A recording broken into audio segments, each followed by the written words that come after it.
Anyone? Why did you become a member of Toastmasters?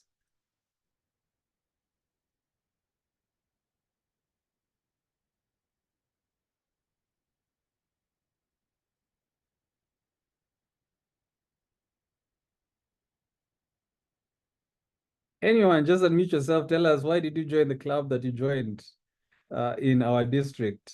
What are you hoping to achieve over the next whatever amount of time? Good evening. Good evening. Yes, my name is Salfa, and I'm a member of the Hill Toastmasters Club. And for me, one of the reasons I joined the club was because I need to work on my public speaking skills. And also currently, whatever I do revolves around communication. So basically, I want to work on myself and be a better version of me. Thank you. Absolutely. Thank you. Develop your public speaking, work on a better version of yourself. Your work involves communication. Josephine, you wanted to speak? Yes, good evening. My name is Josephine Masharia, a new member at Lerai Toastmasters. I was motivated to join Toastmasters because I need to work on my public speaking, presentation skills, and hopefully also become a better leader. Right. Public speaking, presentation skills, become a better leader. Anyone else? Thank you, Josephine. Anyone else who would like to tell us why you joined Toastmasters?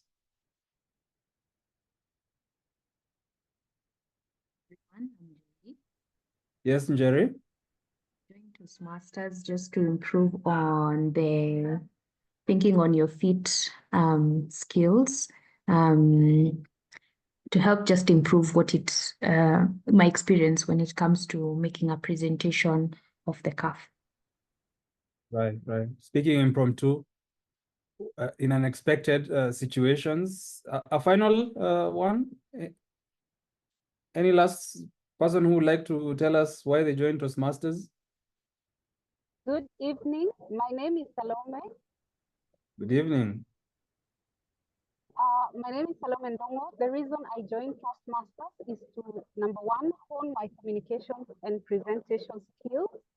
And then number two, I feel it's a platform for networking. Then number three is to work on my leadership skills. Thank you.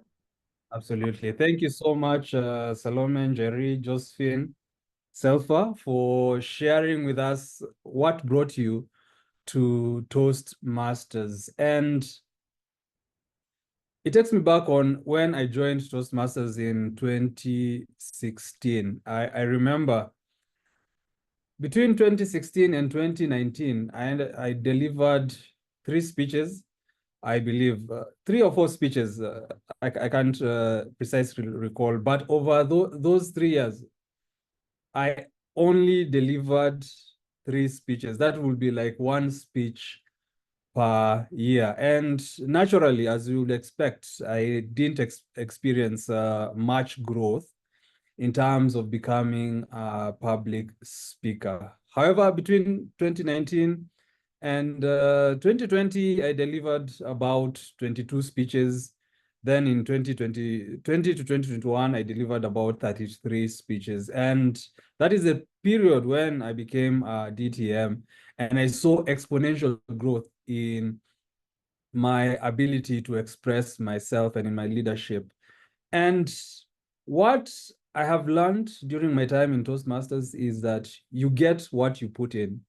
During those 3 years when I didn't put in much work, delivered a few speeches, I of course didn't see any kind of results in terms of achieving my goal. But during the years when I went over and above towards meeting my own goals, I found that I experienced tremendous growth. And that is why our theme for this year is all in your 100%. What we hope to inspire our members this year is for each of us to put in the best effort that we can possibly put in for our own goals, so that we can achieve the goals that brought us to Toastmasters in as quick a period as possible. And I can assure you, I've seen people grow in and be transformed in less than 6 months. And what we're calling you to do is consider taking up at least one meeting role per month to gain experience and contribute to your club. And in addition to that, as a member, we aim to complete at least one speech project from our education path every 2 months. And in addition to that, we aim to, because it is quite important for us to have a vibrant club, to invite at least one member to one guest to become a member of your club in the next 12 months. And finally, as a member, we set out to work towards our personal development goals each term, such as improving a specific skill or completing a level in your education path. So you find something that's very, very specific that you want to have accomplished by June 30th, 2025, and work towards that goal. And so as new members of Toastmasters, I can assure you, by putting in the effort to develop yourself as a public speaker and as a leader, you're going to see great results. This evening, I have the pleasure of helping us go over the roles that make up a club meeting. And our mission as Toastmasters, as a Toastmasters club, is that we provide a supportive and positive learning experience in which members are empowered to develop communication and leadership skills, resulting in greater self-confidence and personal growth. This environment tends to happen within a Toastmasters meeting, and through these different roles that make up our Toastmasters meeting, we each contribute towards creating this kind of supportive and positive learning experience where we can grow as public speakers and leaders, as well as other members in our club. And so we need to participate in order to build ourselves, as well as to help others towards achieving the goals that they have.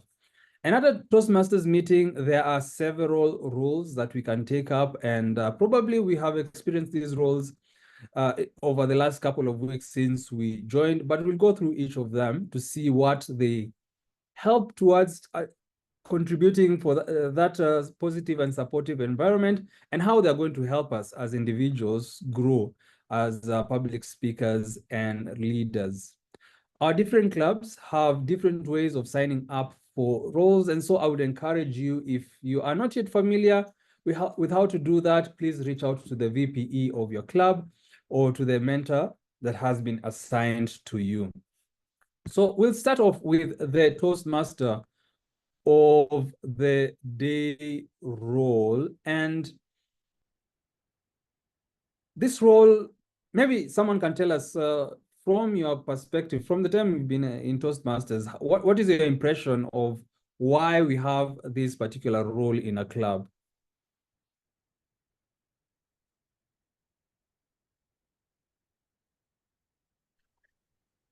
This is the person who coordinates everyone else, almost like an MC. Right, absolutely. There are a number of people who are involved in a meeting. There are a number of people who are delivering speeches, evaluating those speeches. And so we need someone who is going to run with the agenda of the day. We need someone who is going to run the meeting smoothly. We need someone who's going to come up with ideas on how to make that meeting enjoyable through the theme that they are going to select and through the interactions that they have with the members between the different role takers. And so that is how a Toastmaster of the day is quite essential towards creating a positive and fun environment where we can deliver our speeches. When you take up this role as a member of Toastmasters, you get an opportunity to deliver speeches, first of all, speak, first of all, in a planned way, because you're going to have a theme and you're going to introduce the theme and then comment on the theme throughout, as well as introducing the different role takers. In addition to that, you learn how to deal with unexpected events as a public speaker, because the program won't always go as planned. And so you learn how to think on your feet. In addition to that, you also learn to speak impromptu when you make comments in the segues between the segments. When you're a Toastmaster of the day, the first thing that you do is you receive the club's agenda from your VPE education. You also receive the names of the role takers. Like we said, you need to pick a theme for the day, and the theme needs to be something that is going to bring the meeting together, something that is going to be fun. And you come up with a question that is related to the theme and that the role takers in the meeting are going to answer, and you're going to use their responses to introduce them during the meeting. And so as a Toastmaster of the day, it is essential that you pick something that is enjoyable. It is essential that you remain in contact with the different role takers leading up to the meeting. And you'll find that you contribute greatly towards having an enjoyable time, towards having that positive and supportive environment. The next role is the grammarian. And what purpose does the grammarian serve in a meeting?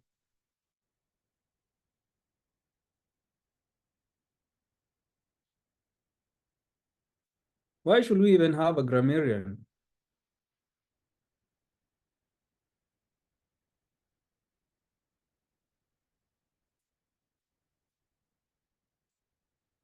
I think the role is to monitor our use of grammar, and having taken that role a lot of times, I've also learned to listen and to gain new ways of expressing things like idioms, similes, etc. Right, absolutely. Yeah, anybody else would like to speak? Yes, I would love to add to what he has said and say that he also notices the grammatical errors. Right. Yeah, shortcomings in terms of your grammar, areas of improvement, what you did well, and all that. You can either use language, like one of the things I usually say is that you can either use English the way with precision, like a surgeon operating on someone, or you can use it in a very imprecise and rough way, like some guy hacking through a jungle with a machete. And the role of the grammarian is to help us speak well, whether it is impromptu, whether it is in a prepared speech, such that you come out sounding more polished than you would otherwise. And so by taking up the grammarian role, you are actually helping other members hone that skill. Like Kevin said, in addition to that, as you take the role yourself, you learn new phrases, you learn how to express yourself better using the English language, you learn the common mistakes that we tend to make when we are speaking. And so by listening to others speak well and by looking out for areas of improvement in others, you find that you are improving yourself. There is a script that you use for introducing yourself and for giving your report at the end of the meeting. And when you're a grammarian, you need to pick the word of the day, something that is challenging, something that is related to the theme of the meeting. In addition to that, like we've said, you listen out for proper use of grammar and areas of improvement. The practice tends to be that when you are giving areas where people did well, you state the name of the person who did well, and when you're giving areas of improvement, you withhold the name. That is just a tradition. There's no hard rule about it. It's just to create that kind of supportive and positive learning experience that we were talking about. And so that is the role of the grammarian. Next, we have the R counter. Anybody who can tell us why we have this particular role in a Toastmasters Club? What purpose does it serve?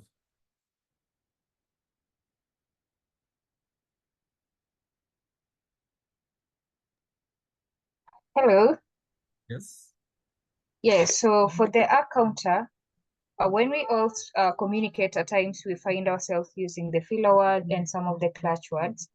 For example, the the So this is one of the persons that is going to assist in fast tracking out the number of times you are using the filler words, and they also are able to make you know how much you use these words frequently, so that you can see how you can improve and the way you can change. Thank you. Yeah, absolutely. We tend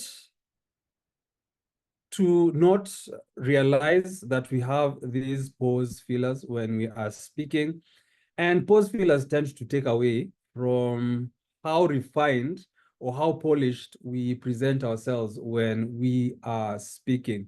And so the role of the R counter is to listen out to other participants in the meeting, pick out areas where they tend to use the pause fillers, and get them to become aware of that kind of habit and help them overcome them. When you take up this role again, when you are focused on the other speakers, you find that you start to learn when, as public speakers, we tend to use these pause fillers and crutch words, and you also think of strategies of overcoming these pause fillers and crutch words. Again, while you are helping others, you're actually helping yourself. Again, there's a script that you can use to introduce yourself when you are taking up this role, as well as when you are giving your report, and the report tends to be just the number of R's and arms and other pause fillers and crutch words that the participants have used. A practice that is used during physical meetings and that you can think about adopting is that you can have a glass and a spoon. And so whenever someone is speaking who is not prepared speech, who is not delivering a prepared speech, when they use the pause filler, you tap the glass to make them aware of that habit right in the moment. And giving them that immediate feedback tends to work better than giving them the feedback at the very end of the meeting, where you list the number of times they have used the crutch words. You'll find that giving them that immediate feedback is going to help them overcome that habit much faster. Next, we move on to the timer's role. And what role does the timer serve in a meeting?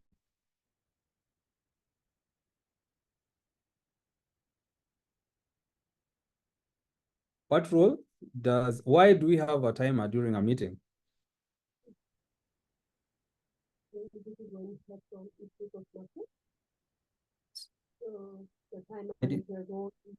The time management is one of the things that we learn in Toastmaster, and this person will be monitoring the time. I mean, the time that has been allotted against what is being used.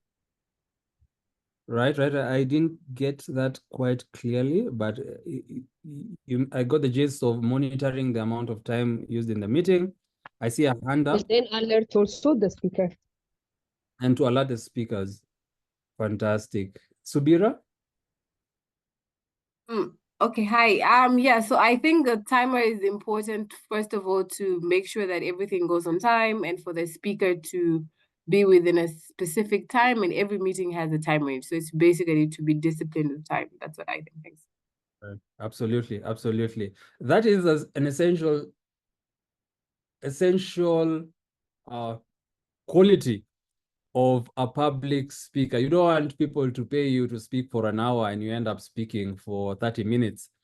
At the same time, you don't want to be given 3 minutes to speak at a wedding or at some other social event and you end up speaking for about 20 minutes. And so the role of the timer is to get us into the habit of speaking within a specific amount of time, expressing ourselves within a specific amount of time. And when you are serving this role again, you get to pay attention to how people tend to go over time by what are the things that make us speak unnecessarily long when we have been given a short amount of time.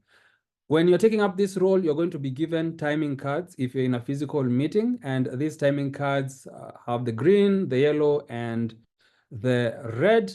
Every project has a specific lower limit of time and upper limit of time. And so you show the green at the lower limit and the red at the upper limit. The yellow is usually shown at the middle of that time span. Speeches tend to be 5 to 7 minutes. So that is how you're going to be typically timing the different prepared speeches. However, note that there are some speeches that can be quite lengthy, and so checking with the Toastmaster of the day and the speakers beforehand to know exactly how much time they are going to need for that. Again, there is a script that it can be downloaded from the membership section of the Toastmasters website that guides you on how to go about this.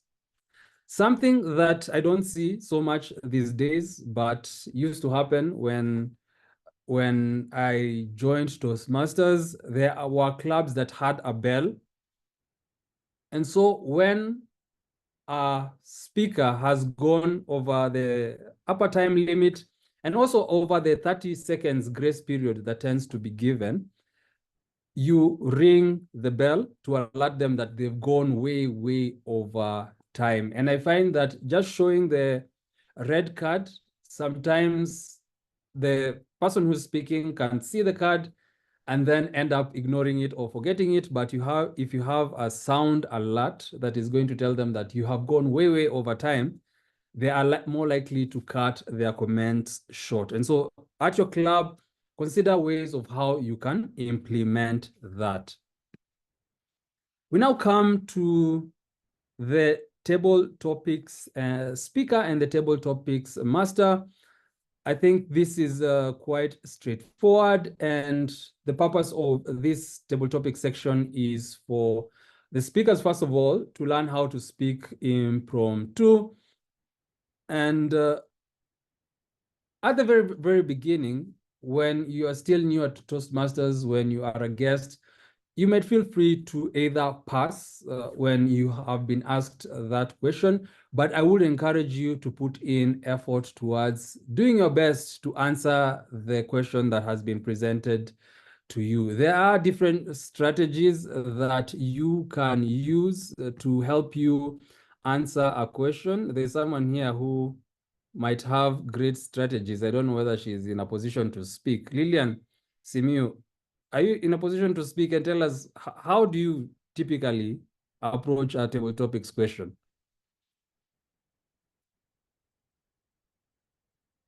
That is if you're able to speak.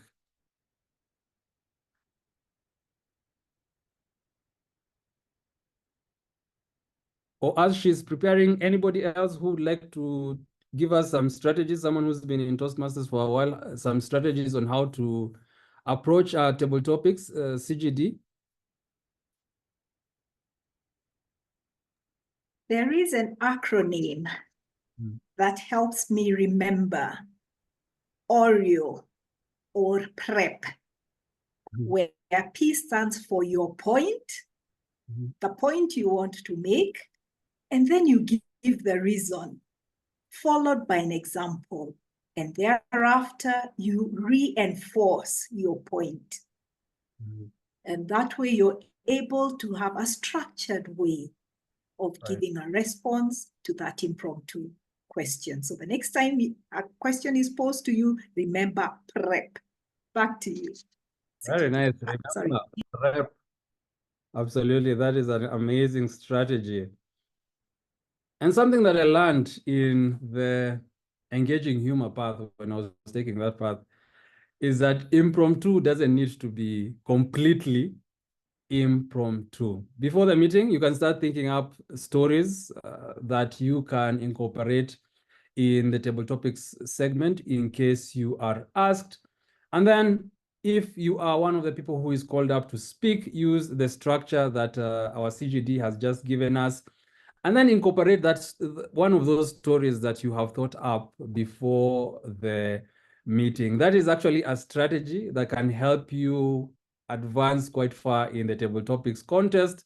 Have a bunch of stories that you practice putting, applying to different scenarios and to different table topics questions. When you're the table topics master, you think up about 10 questions. I found that is a good number to go with, and those questions need to be related to the theme of the meeting. And you, when it is a time to introduce, when it is a time to take up that role, you first of all talk about why we have the table topics segment. You give the time requirements of 1 to 2 minutes. Then you start off with members of Toastmasters who are not on the program, and then proceed on, after asking a few questions, proceed to the guests in the meeting. My advice is that keep the transitions between speakers as smooth as possible, and that is going to allow you to ask more questions during that meeting than otherwise. When you have longer transitions, you find that you end up taking up too much time, and few people end up contributing to the table topics segment. Something else, keep watch of your time as you are taking up these roles, so that you do not go over time and you know how many questions that you need to ask. Keep asking.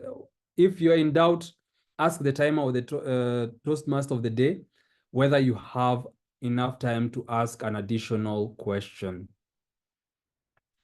When you're a speaker, you are delivering a speech from our education program, which is called Pathways, and which we're going to get into later in the meeting. Like we said, when we were talking about our rallying call this year of being all in, purpose to deliver at least one speech every month. That is a comfortable pace that you can go at, and where you are not going too slow. At the same time, you are that will be accommodative of the different schedules that we have.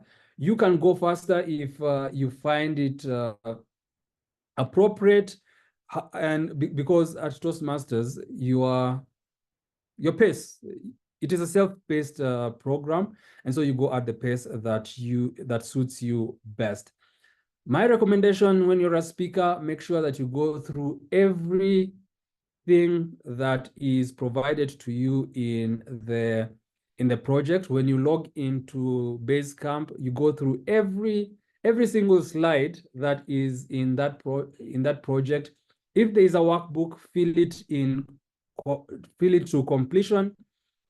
Watch every video, complete every exercise that is involved, that is presented to you in that project. And skimming over the project and not taking time to understand, not taking time to learn, is like taking a textbook or paying to go to school for a master's or something like that, and then not paying attention in class, and then hoping that you are going to gain the skills that that particular program is meant to give you. And so if you do not put in effort towards preparing your speech, you'll find that you are not going to achieve the goals that bring you to Toastmasters. So take that process of going through the project as seriously as possible. Avoid delivering speeches last minute, where you are preparing a speech very last minute, where you do not have enough time to practice, you do not have time to consult your mentor. Again, that is going to keep you from achieving your goals quickly. Next, we have the evaluator role.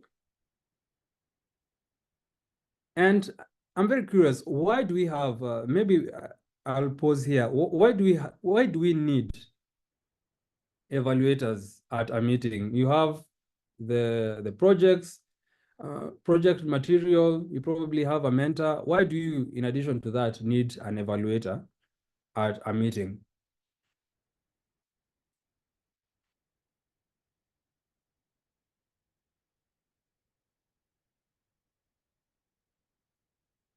Anybody?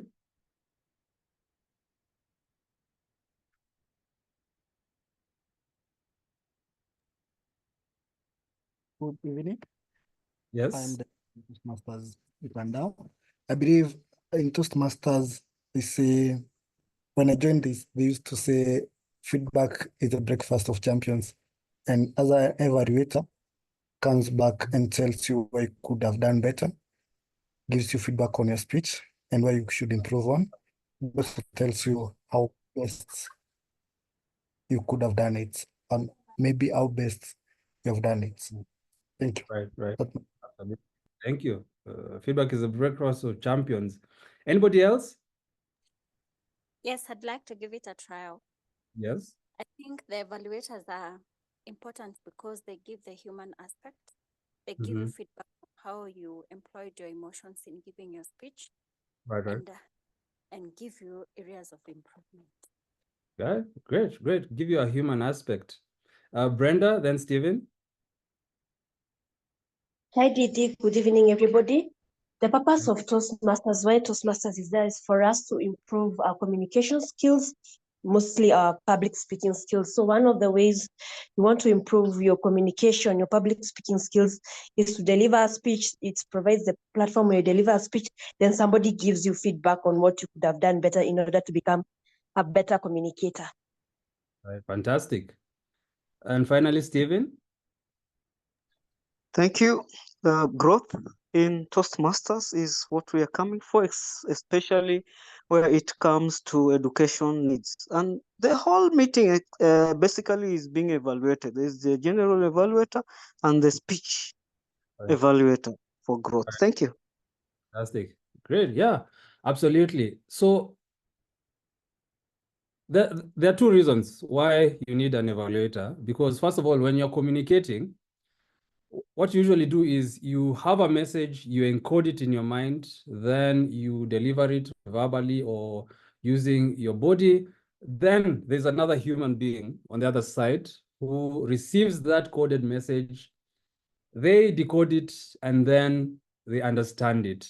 Often, what you hoped to communicate won't be what is understood on the other end. So having an evaluator gives you that feedback where you hear from someone else whether what you intended to communicate is what came across. And the second reason that we need an evaluator is because we grow through a positive feedback loop where you do something, which is deliver a speech, you work on your structure of the speech, you get feedback on the structure of the speech, you improve on that, you integrate that feedback that you received on the structure of the speech, then you keep getting that feedback and implementing the feedback, that kind of loop that keeps going on. And that is how you grow as a public speaker and as a leader. And so when you are an evaluator, I encourage you, focus on the project objectives. What is the speaker practicing? Then give them 1 or 2 areas that are significant enough for them to work on during the next meeting. In addition to that, give them positive reinforcement. Pick out things that you felt they genuinely did very well and work on that. An essential aspect of Toastmasters is that we help people become more confident in themselves, in their ability to speak. And so in giving your recommendation, in giving the feedback that you're giving, encourage them to continue working hard on their speeches and make them feel that the fact that they stood in front of the club and delivered a speech, their efforts were worthwhile, and the goals that they have as a public speaker are worthwhile, and that will encourage them to keep moving forward. Finally, we have the general evaluator, and this role, the role of the general evaluator is to give feedback to every aspect of the meeting right from the beginning to the end. Like Division Director Steven said, the way we evaluate everything in order to get better, and the role of the general evaluator when you take it up is for you to help your club be better at providing the supportive and positive learning experience that our mission tells us, says that we deliver. And so, the next action that you need to take is reach out to your VPE, plan all your meeting roles for the rest of this year. And like we said at the very beginning, when you put in 100%, you're going to get almost 100% back in terms of the growth that you experience as a public speaker and as a leader.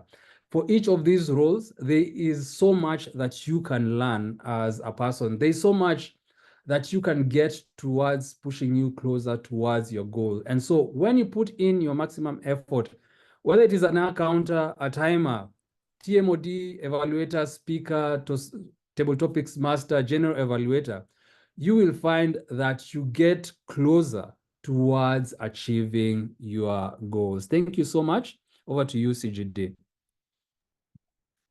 Wow, what an informative session, District Director Robert. Thank you very much for demystifying some of the roles, and especially for those members who've just joined recently and they're still trying to come to terms with the different terms that we use, like TMOD, who is the GE.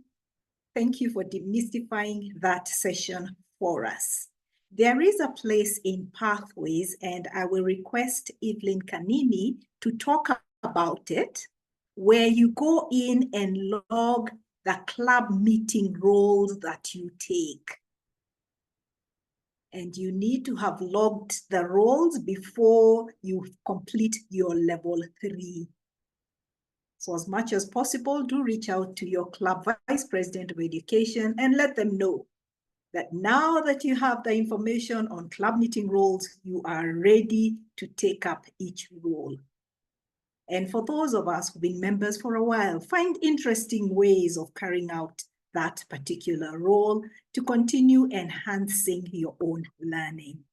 And now we'll transition to the next segment of the new member orientation, where you get to learn how to navigate Pathways. We'll be told what Pathways is and how to go about navigating the same. And to take us through this particular segment is a very meticulous Toastmaster and a dear friend, Toastmaster Evelyne Kanini. She will let you know which club she is from. Over to you, Toastmaster Evelyne Kanini. Thank you very much, CGD Maggie, and welcome to all the new members.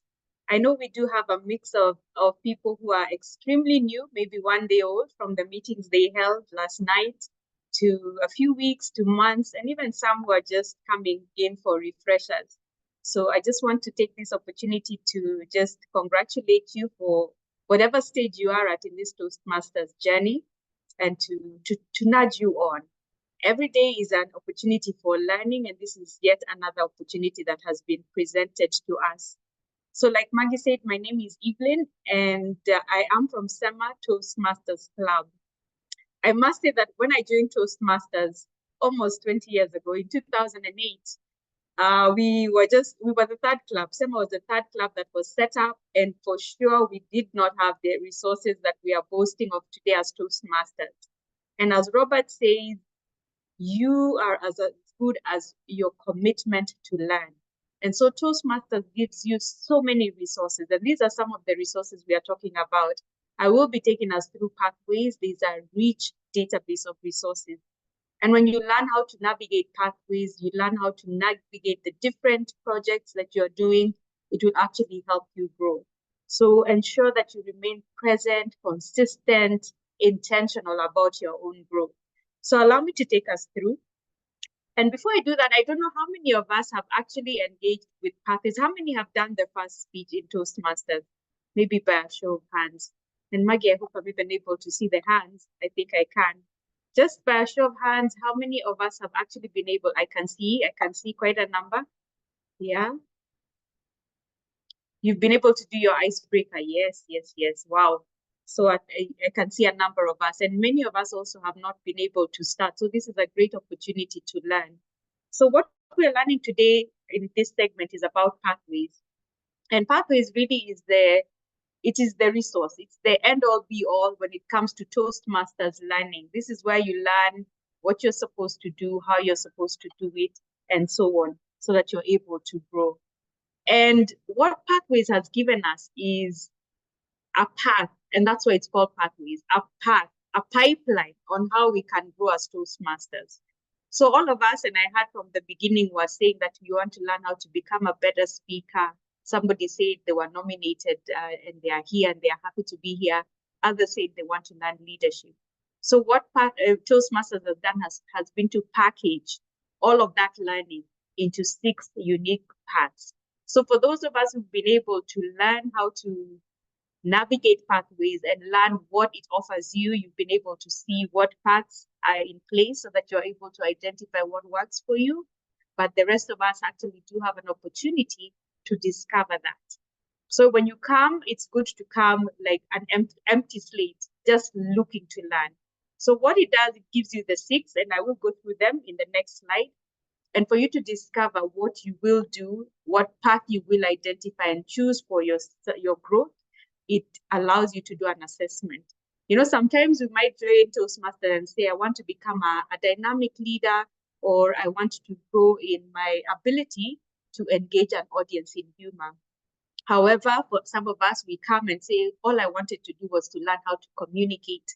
So it allows you to even assess how you can grow in that area. And I'll show you how to get to that assessment so that you're able to navigate to find out what are your strengths, what are your areas of improvement, and what path you can take up to meet those particular needs that you have in the place of communication. And I will do that as we go along. So allow me to go to the next slide. So the 6 paths are dynamic leadership, engaging humor, there is motivational strategies, there is persuasive influence, presentation mastery, and visionary communication. So each of them seek to accomplish a specific thing, and I'll take you through this. So for instance, if you're looking to do, and this is what I've done, dynamic leadership, you are looking to build skills to becoming a strategic leader, yeah? So they help you to focus on understanding what are your leadership skills and what is your leadership style. What are your communication skills? How do you manage conflict in a group, and what skills are even needed to communicate that? And it helps you to learn how to develop strategies to lead, to facilitate change in your organization. So this would be a path for somebody who has maybe gotten a leadership position, or somebody who is in a leadership position but is looking to grow their ability to communicate like a strategic leader. And it allows you to learn how to package yourself into that kind of person. So everything that you're going to do will be teaching you what are the innate leadership skills you have within yourself. How do you communicate? What is your communication style? So that when you're leading teams, it helps you to understand how you communicate. And of course, then how to address different issues from a leadership perspective. The second part, engaging humor, perhaps would be for the person who is looking to build their skills as a humorist or an engaging public speaker. And this is perhaps somebody who is in maybe marketing, or somebody who wants to become an MC at some point, and they want to grow in that. And so it teaches you how to understand your own sense of humor, how to communicate in a humorous way so that people can be able to be engaged and enjoy your conversations. So for anybody who is looking to grow, they've grown to a certain extent in a certain way, but you want to grow now as a humorous speaker, this is for you. If you want to grow into an MC, into a public speaker who employs humor in your conversations, in your speeches, this is the speech for you. Then the other speech is motivational strategies. And this is for that person who perhaps you want to motivate your team, up and from, you know, motivating team to maybe being a motivational public speaker. And you want to learn how to use language, how to use communication to motivate people. And this can be employed not just in a public sphere, but even in your teams. Maybe you've been leading a team and you notice people are not motivated and you realize that you don't even have the communication skills that are required to motivate your teams to do better. I think this is a skill that is needed for everyday living because we have to motivate people from family to friends to your office mates, colleagues, your team members. And so this is one good one that can also teach you how to use or grow motivational communication skills to motivate people. The other one is persuasive influence. And this one is also helping you to build yourself into an influential public speaker, for you to be able to build connections around you, to build networks, to be able to convince people, to sell, persuasively. And it actually helps you to build that, to be able to motivate people within your teams persuasively to accomplish certain tasks. You realize that with these skills that we are learning, they transcend different groups and different spheres that we actually engage in. So you can persuade people within your home setup, within your work environment, within your different networks. And this is something that is good for you. So if you feel like that's what you need and that's what you're looking to grow in, whether you're a marketer, whether you're an IT specialist, whether you're a student, it can actually also work for you. Then the other skill, which is also another pathway that I am taking, is presentation mastery. And this one is for that one who is also trying to build their skills to focus on improving how you connect with audiences, how you present, the mastery in presentation. And this one will help you to build your abilities to deliver in speech writing and in presentation. So this one, I chose it because a lot of times within my working environment, I have to make presentations on my, the different engagements that I am involved in the workplace. And it helps you to learn to articulate yourself. The reason why I chose this is, and I'll give you an example. The first time that I did a presentation, because I was so nervous, I actually wrote every single thing on the PowerPoint. Very wordy, very busy, but it gave me comfort in knowing that in the event that my nervousness causes me to forget, I have everything written. And I went ahead with all this nervousness and I read through line by line. Busy presentation with a lot of wording, and I literally read through it. At the end of the training session, which is what it was, and people had to give an evaluation, and they evaluated my presentation, somebody wrote, "This was the most boring presentation. How does somebody present MS Word on a PowerPoint presentation?" And that's when I knew that I needed to learn this skill. How do I articulate myself? How do I present within group settings? How do I conduct trainings?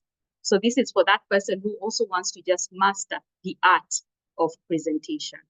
And finally, there's the visionary communicator. And this is the person who is a strategic communicator and a leader that wants to communicate vision. You want to be able to allow people to see far with you, and you want to learn how to develop these skills. So you want to learn how to write, how to communicate, how to deliver visionary speeches. And so this is for that person who is a leader and you want to be able to become a visionary communicator. And so what was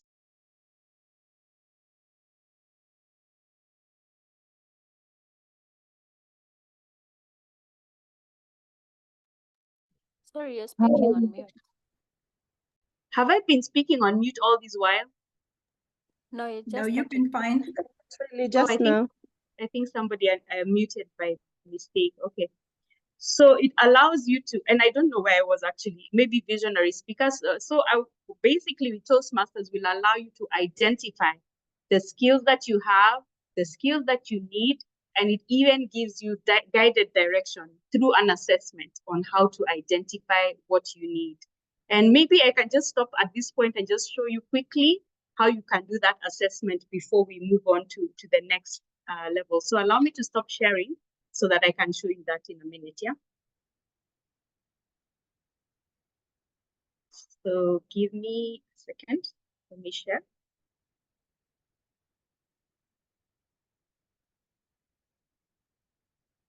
Okay. So basically, this is my page. I've navigated to my page, and you'll be able to see what you do at the beginning is an email which allows you to get into Pathways. And when you click on the link, it will take you to a place where it talks about Pathways, and then it gives you some information on the Pathways overview. But what I want you to notice, based on how you assess your own skills and how you identify the path that works for you, is when you click this place written paths and projects, and I hope you can see this. Now, when you click on it, has my screen changed? Yes. Yes. So when you click on it, it takes you to a place where you click choose a path, okay? So when you click on choose a path, and this current module right now is the old one, which is hasn't been updated. However, it will still allow you to choose either of the 6 paths that are available for you. When you click choose a path,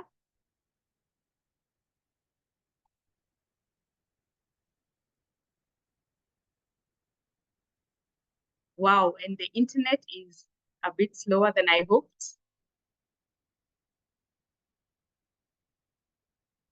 Okay.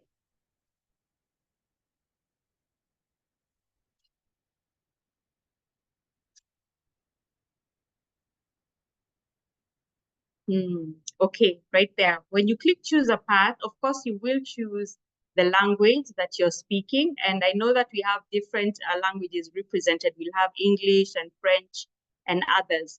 When you choose the path, it will ask you what kind of resources you want. And because we are all accessing digital resources, that's what you choose. So this is what I wanted you to see.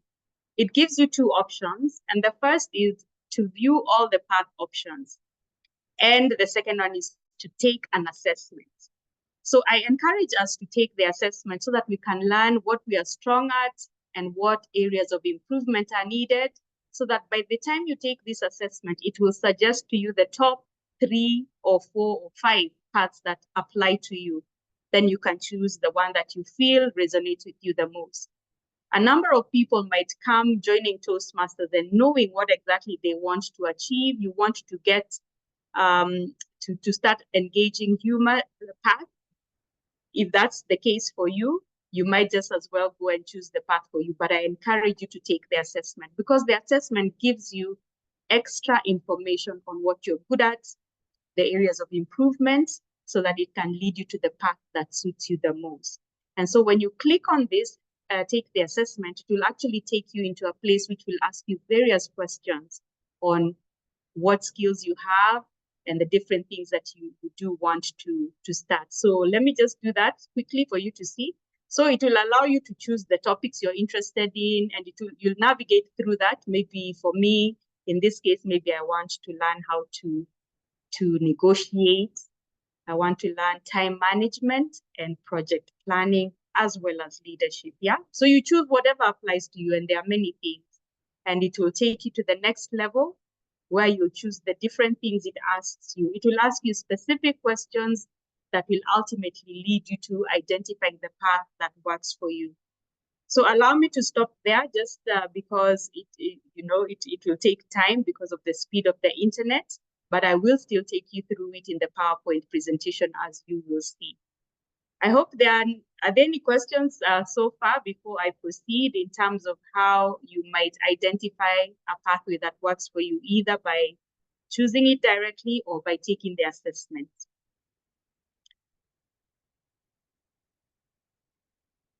Okay, I can see the conversations there. So I see Jerry has asked, how do you get the email prompt to log into Pathways? Now allow me to share that with you shortly as I go through the presentation.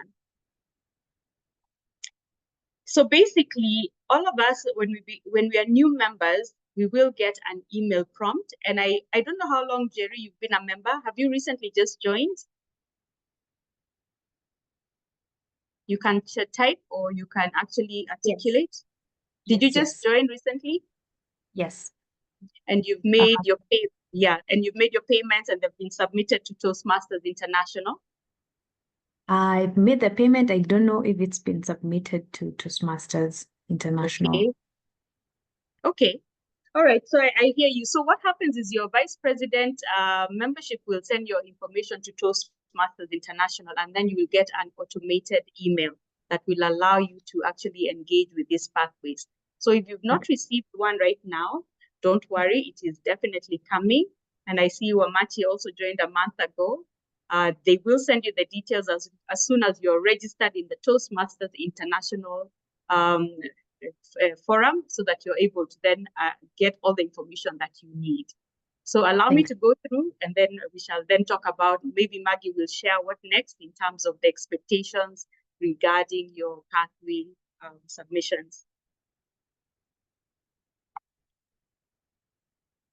So once you choose your pathway, it will help you to understand different things about yourself. But the more important thing is what it helps you to learn. So I can't hear anything. You cannot hear? Bamlak?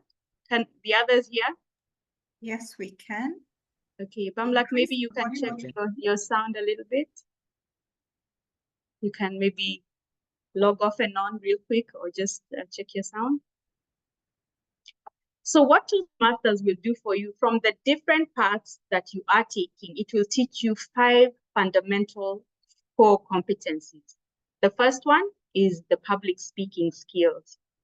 So they will teach you how to speak in public. And through this, you'll get projects that will allow you to prepare speeches and to present in the public. And just like the different meetings that you've seen, you're able to prepare specific speeches on different topics, building different competencies, but allowing you to present in public. And you've heard Robert talking about how after each speech, you get to be evaluated. And in that way, you learn what are the areas of strength that you have. What are the areas of development that you need to focus on so that you can grow into that competent public speaker that you're seeking to become.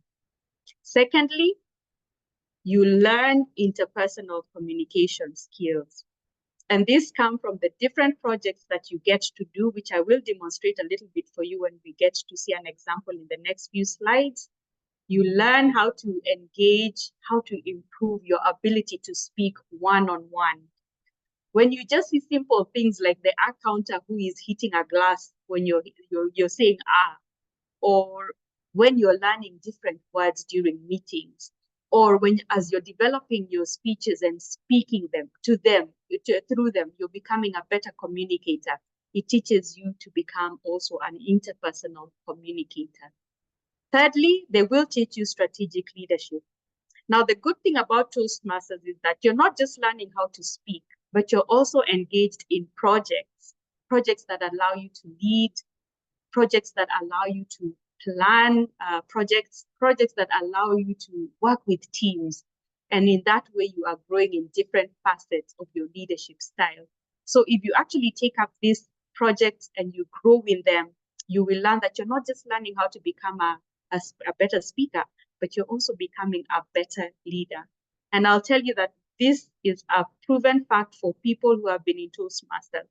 I have seen people join Toastmasters and grow from being a shy introvert to being a dynamic leader, just because of the engagement that you get to enjoy through the different speeches. So for me, I would want to encourage you, as you go through the different projects, immerse yourself in them.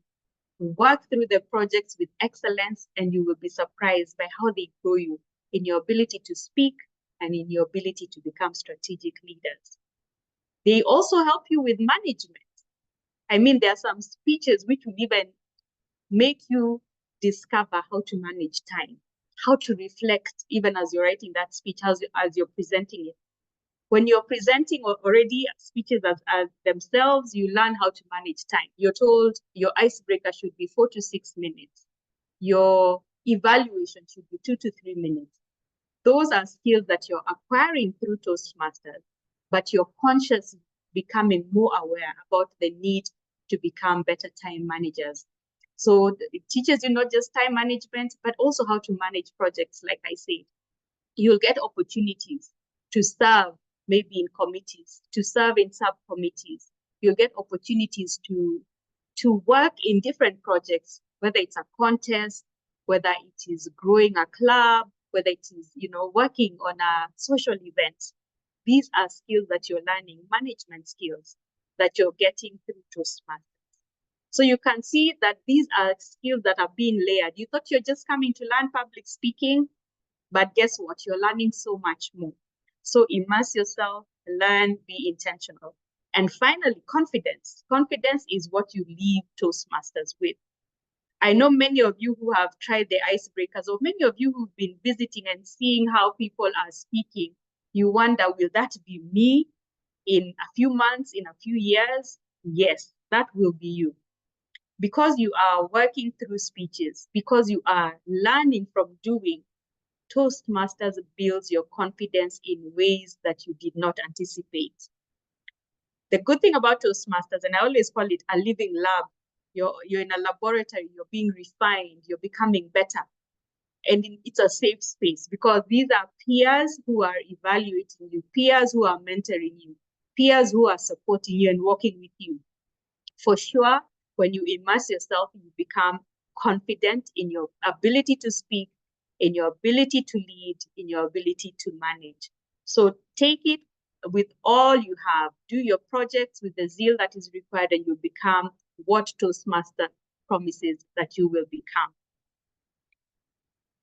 Now, the next thing that I would like to demonstrate is really just an example of the different things that you learn, for instance, when you choose a pathway. So one example that I will give is dynamic leadership.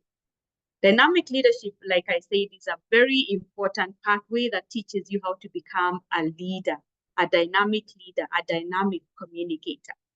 And it teaches you broadly the skills that you learn, like we said, are the public speaking, the interpersonal skills, the management skills, the strategic leadership, and you also learn conflict resolutions, among others.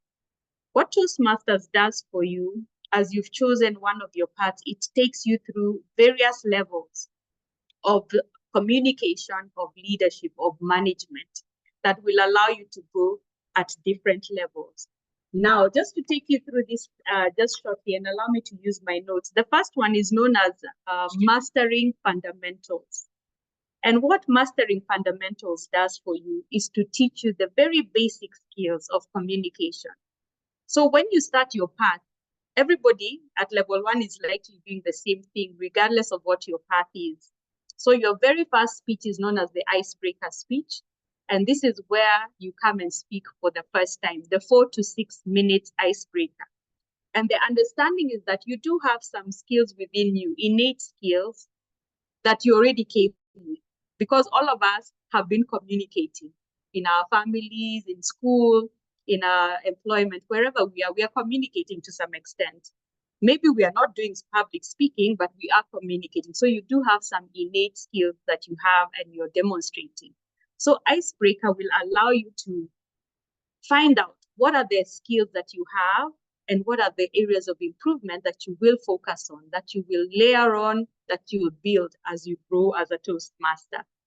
So some of people come and suddenly they're surprised that they are humorous. They didn't know they had that. Or people have confidence they didn't even know they had. Or people are actually great script writers. I think some of the greatest introverts, and I've noticed this when people come as Toastmasters, and especially the introverts, very good writers. They really pen amazing speeches, which then allow them to communicate. So these are some of the skills that you find out you have. And then you find out that there are areas of improvement. Perhaps a little bit of confidence was needed.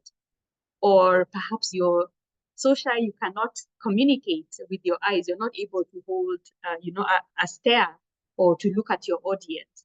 So it helps you to learn what are those skills that you have and those that need development so that you can keep building on them.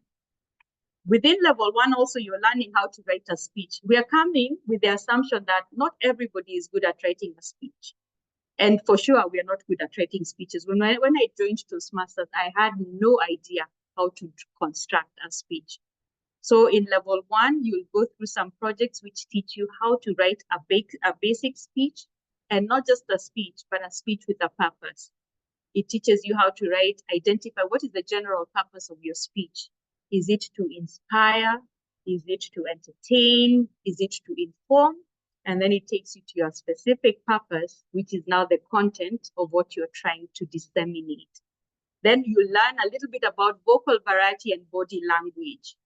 You will notice, even as people begin to speak, these are not things all of us have. Even for us, who've been there for almost 20 years, still learning how to communicate with our body, how to communicate with your hands, how to move appropriately, so that what you're doing is congruent with what you are saying. You learn that in level 1. So you see, these are the pillars of public speaking. And finally, you also learn how to evaluate and give feedback.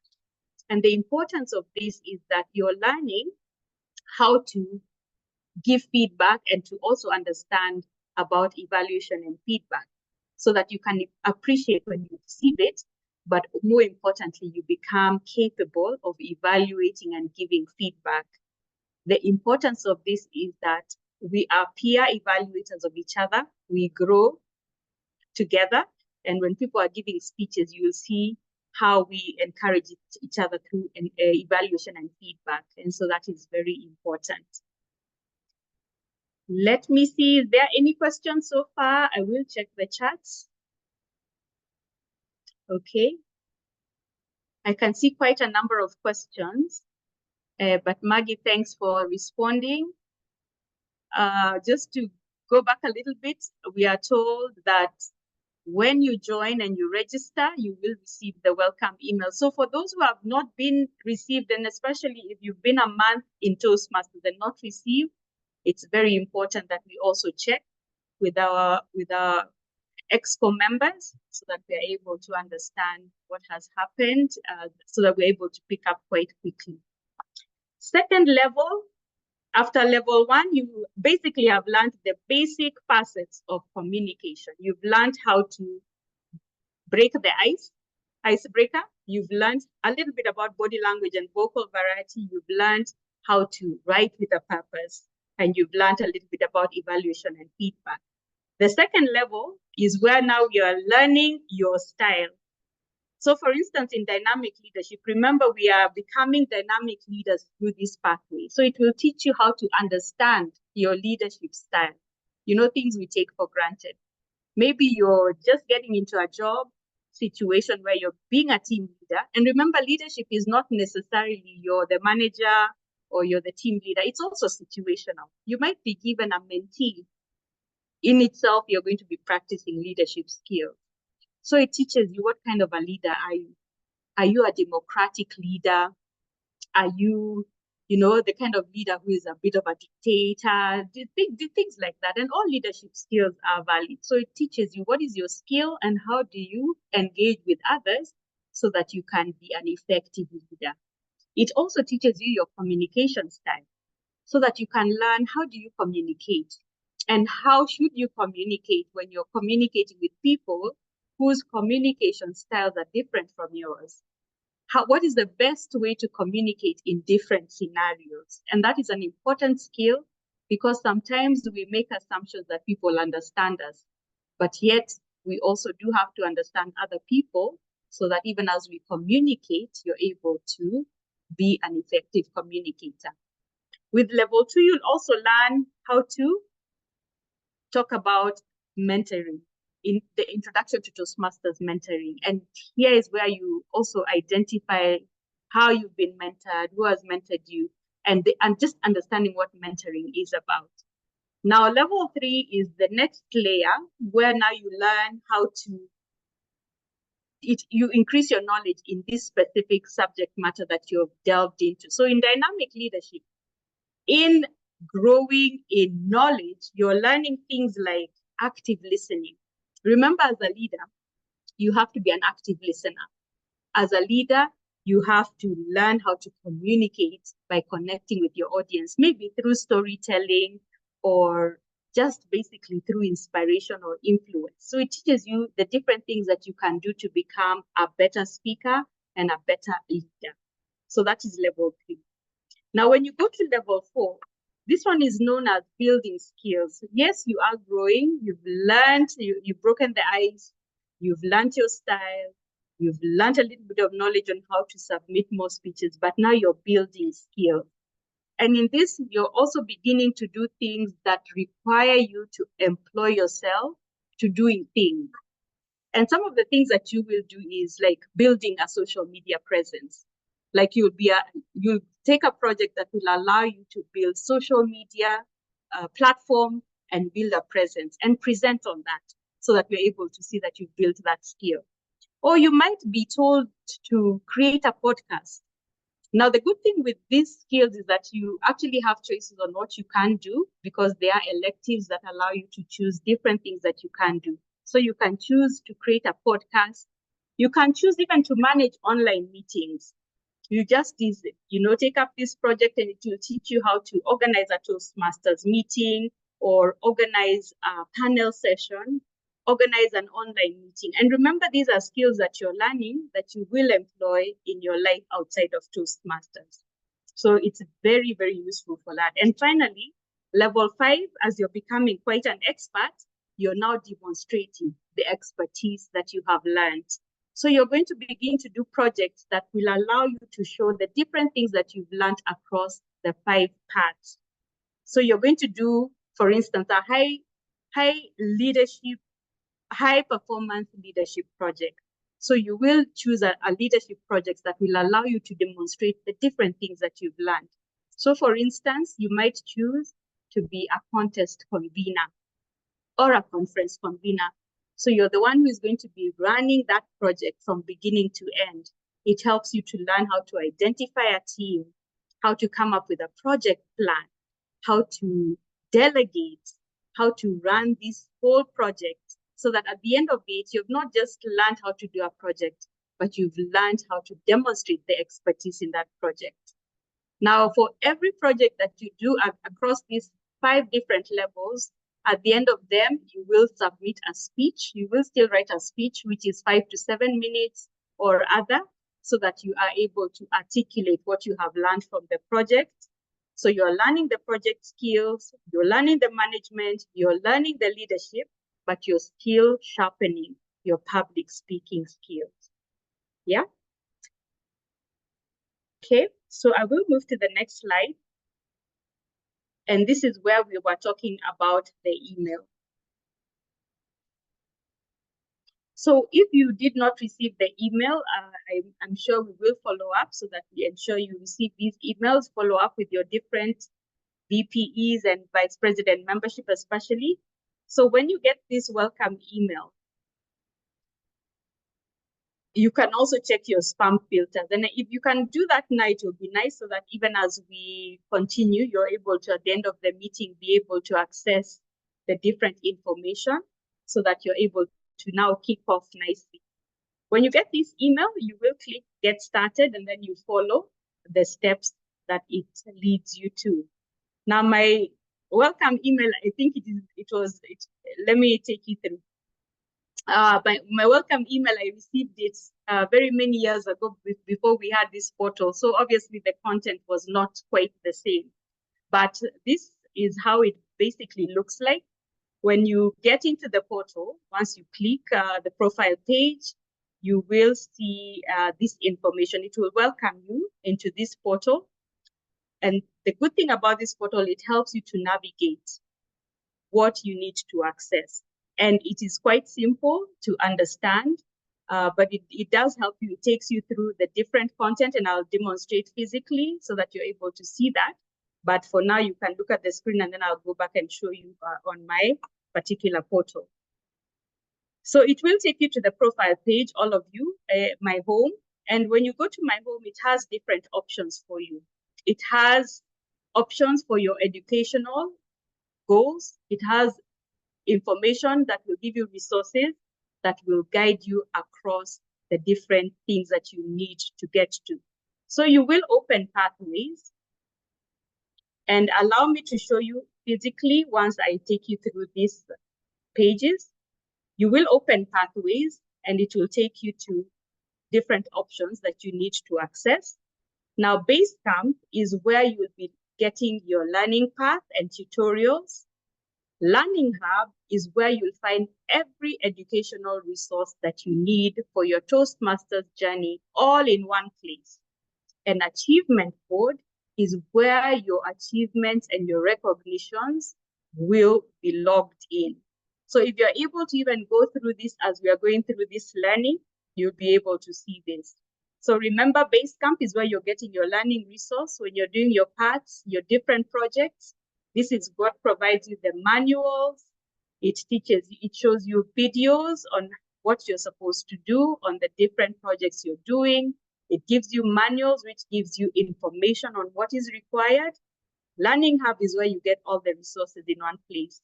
And achievement is where you get the awards and recognition. And I will show you mine as well. Now, when you go to Basecamp, and allow me to demonstrate, let me stop and share. Let me show you right away.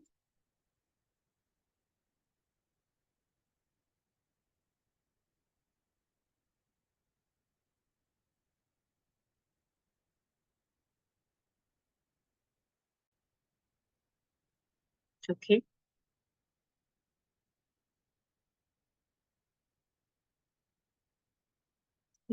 Okay, give me 1 second.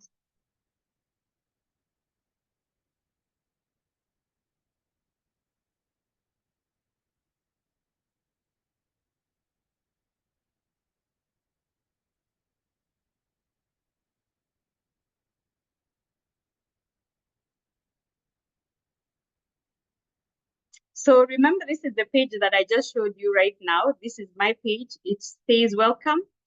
And I will go down to education program. So this is what I want to show you. So when you go to Basecamp, once you have already enrolled and you are going through your different projects, when you click access,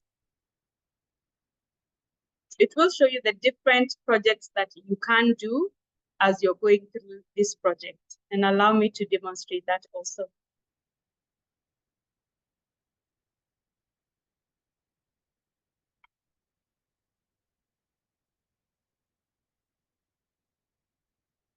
There's an outage. Okay.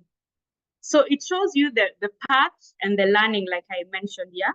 So for me, I have definitely, I have right now, I have already finished one path. So currently I have presentation mastery, and I also have a Pathways Mentors program in process. So I will just click on maybe presentation mastery for now, just so that you're able to see.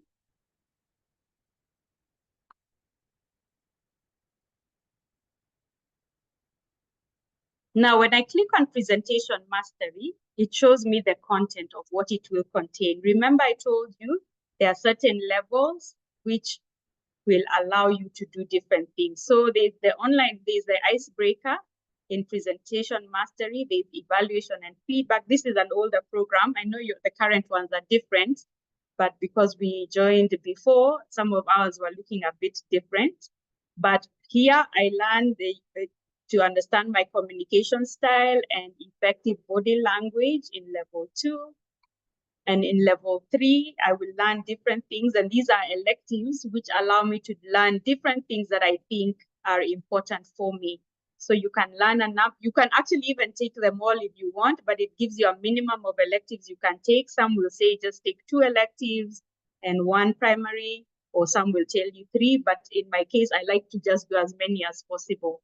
So in this case, because I'm learning presentation mastery and I'm learning how to become a master in presentations in public speaking, these are the electives it's given me. How to be a persuasive speaker. This is a project on persuasive speaking. There is a project on delivering social speeches. There is one on using presentation software, which is where my Achilles heels was, remember? Then it teaches if you want to connect with your audience using stories like Robert is so good at. It teaches you how to use descriptive language, to use creative devices and those kind of things. That is level 3. And then level 4 is when, now remember, we are building skills. It teaches me, because I am doing persuasive presentation mastery, how to manage a difficult audience. So whenever you enter a meeting and you hear somebody saying, Evelyne is going to be taking a speech on, managing a difficult audience, these are what it is I am learning, how to manage a difficult audience. It teaches me how to write a compelling blog and speak about it, how to manage online meetings, how to come up with public relations strategies, how to manage projects successfully. So you can see it teaches you skills as it teaches you public speaking. And finally, with level 5, it's teaching me very high level things like how to speak professionally, how to moderate a public discussion, how to lead in a volunteer organization. You can see these are real skills that you are learning so that you can apply them in the marketplace and other places. Yeah. Are there any questions so far? Maybe Maggie, you can help me read. I can see so many questions on chat, and I want to stop here so that I do not miss conversation. I don't just present, but I'm able to answer a few questions. So allow me to go through some of the questions. Maggie, are you able to read for me? Yes, there's somebody who was asking about how many speeches one needs to deliver for level 1.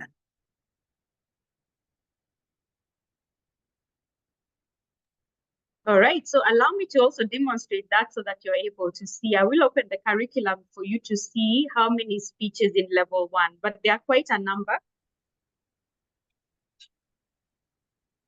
Okay.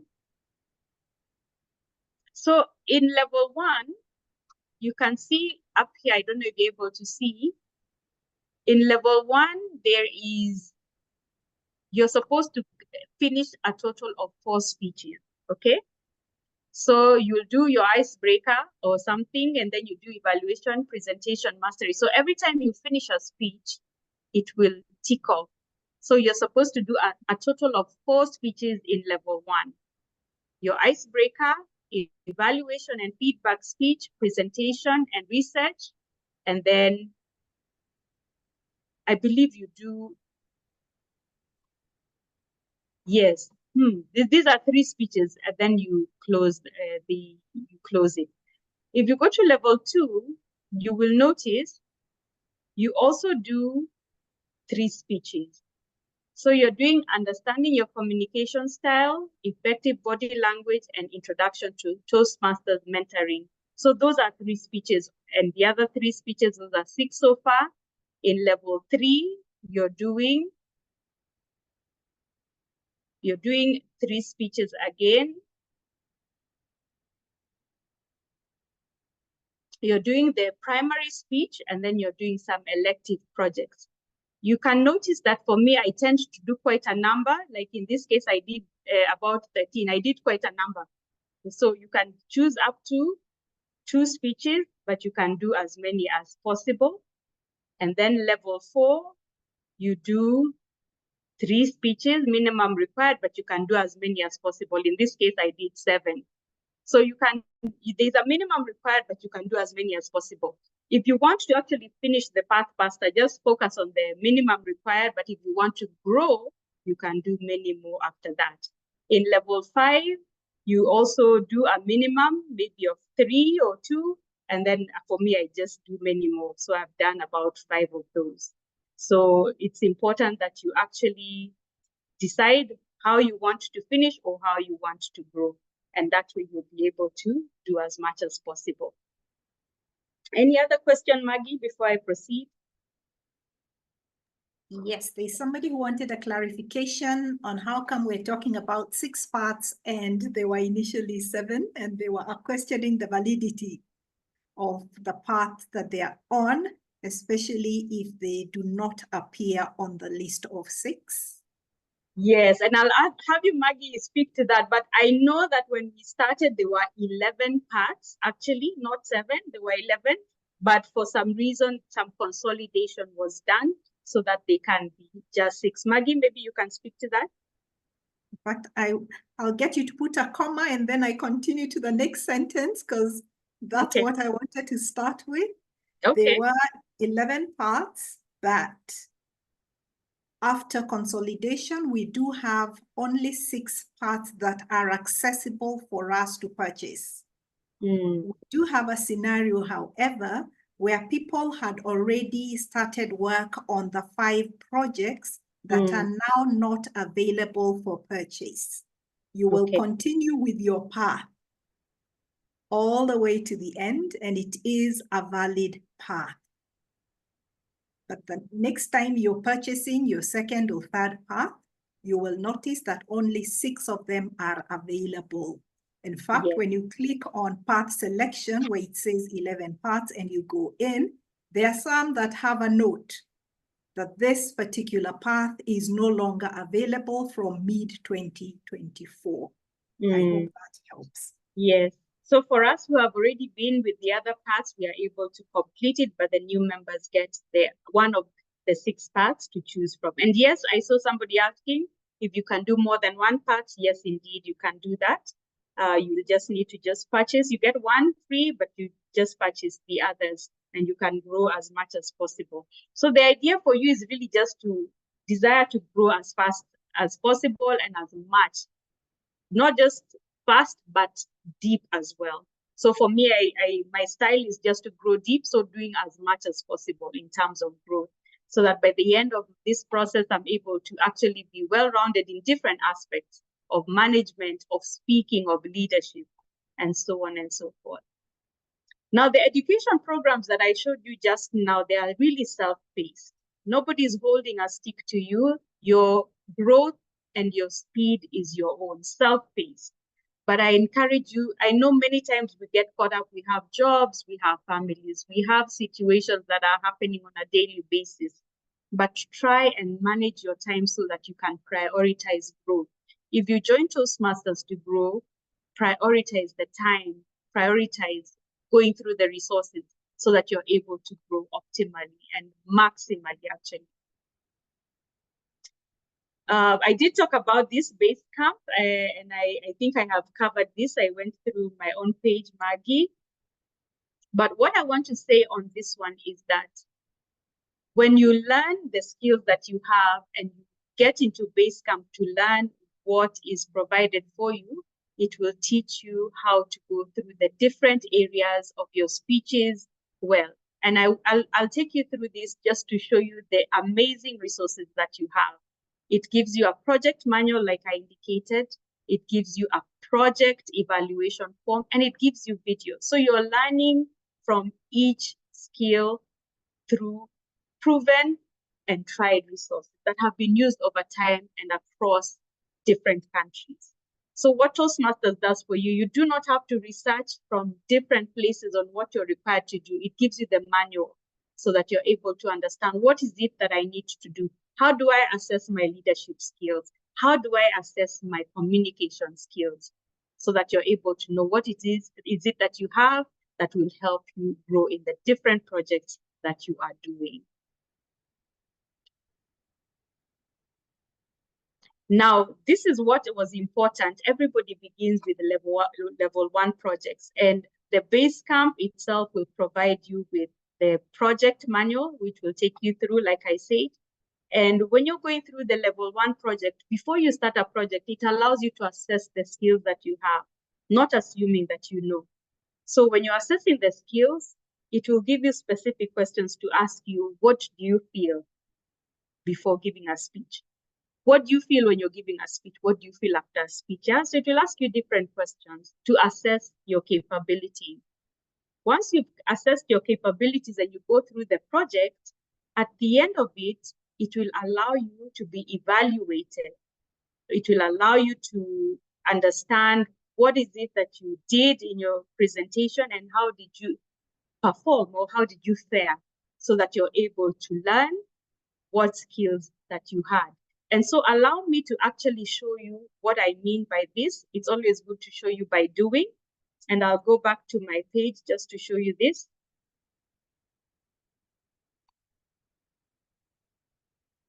So I will come to education program, and this is where you go to access base camp. Allow me to go there right now. So when you click on education programs and you go to base camp, I'll show you an icebreaker, for instance.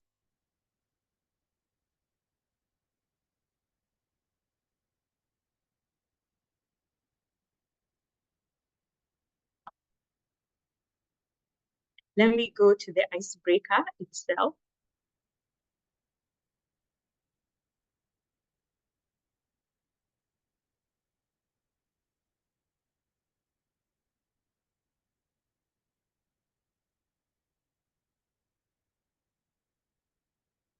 Okay, so I will open my icebreaker again. When you get to Basecamp, you see the icebreaker, you click launch so that it can take you to the actual icebreaker speech.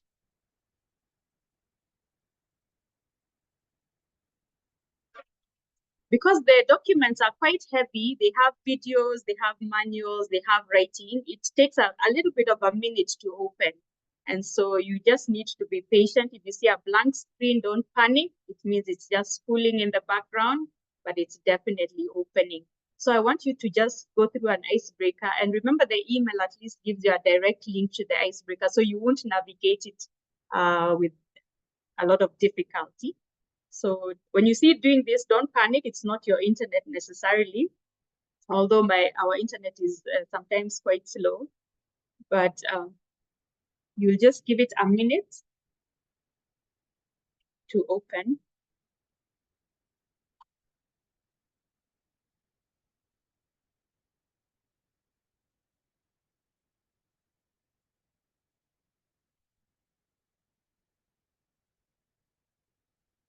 Okay, as it's opening, perhaps I can hear Maggie if there are any more questions as it's opening. Yes, there is a very interesting question on the chat. Yes. And Subira says, this looks fun and interesting. You surely can't subscribe to a gym and not work out. Levels look like a lot of work. So after each speech, do you submit results or your mentor does it? Yes, and I'll actually be able, Subira, to show you through this demonstration. So we have gotten into the icebreaker. I'll show you how we navigate through it, and at the end, how you're able to also see your results, yeah? So this one is the beginning. So remember, this is a document which is teaching you how to deliver an icebreaker. So it tells you may have participated. So remember, the assumption is that you've already done some conversation. Icebreaker is really just a conversation that helps people relax. I mean, when we are speaking to each other, when you've met somebody for the first time and you're asking them some basic question, that is an icebreaker in itself. When you're talking to people for the first time, you're breaking the ice. And so the assumption is that you've already done it in life, but now this is an opportunity to do it in public, yeah? So this is what the introduction does. It tells you what this project is about. You're marking the beginning of your Toastmasters journey, and you're being given opportunity to speak for 4 to 6 minutes to just talk about something you're familiar with. The good thing with an icebreaker, they don't require much of us. They want you to talk about things that are close to your heart. Introduce yourself.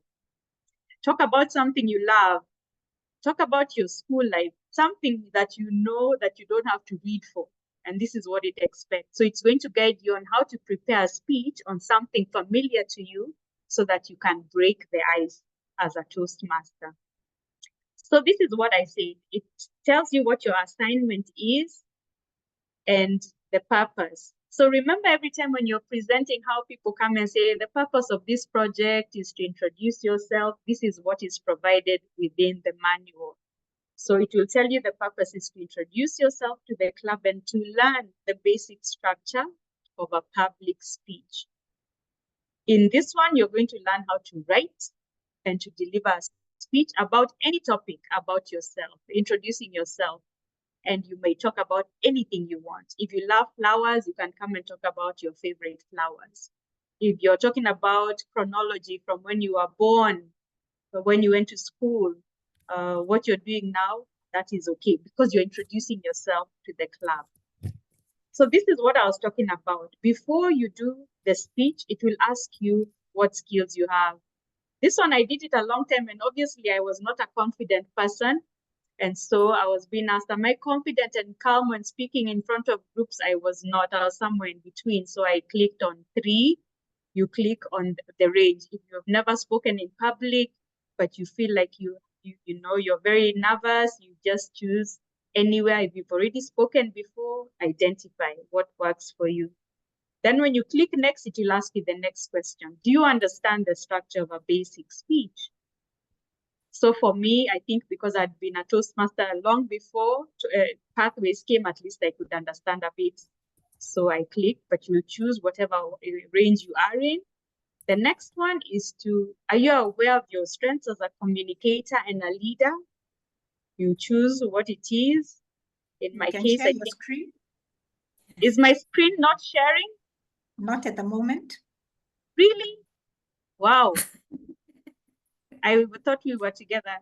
These are really the things not to do as a communicator. So these are the questions it's asking you. Are you confident and calm when speaking in front of groups? It's asking you, do you understand the structure of a basic speech? So you just choose the range that works for you. It's asking you, are you aware of your strengths as a communicator and a leader? And like I said, I had been a Toastmasters for long before I did this icebreaker. This was my second part. And so at least I had grown a bit, but you choose the range that you feel you fall into. It will ask you, do you know where you need to improve in your communication skills? Again, you choose. Many times as an icebreaker, you really don't know. I remember my first one, I really didn't know, so I chose a 1 so that I can grow in that. It asks you, do you have clear communication and leadership goals? And these are things we usually won't have unless you think about it intentionally.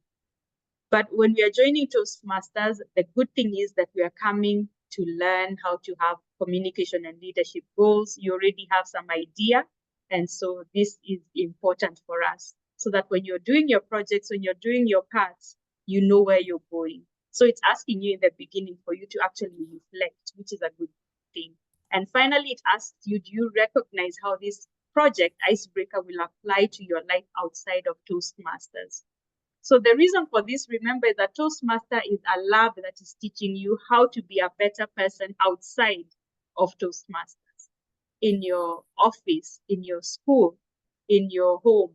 So it asks you this question. So once you're done with answering the questions, this assessment, it will now take you to the actual project, and it will give you the competencies that you will learn in this project, which are written there very clearly. And then you start on learning the project. So it's going to give you videos, and I'll just go through. You can see here, there's a video that will actually talk about what an icebreaker is. And I will allow it. As you prepare to deliver yours, you may find yourself wondering what the experience was like for others. We spoke with a few experienced members who talked about their icebreaker and shared tips that will help you. When you're giving your icebreaker speech and you're terrified, it's okay. Okay, I'll remove sound now. It just basically will tell you what you need to know about an icebreaker and why you are doing it. And if you go through this, it takes you through the different things that you need. It gives you an outline of what an icebreaker speech should contain. So you can see how rich this resource is.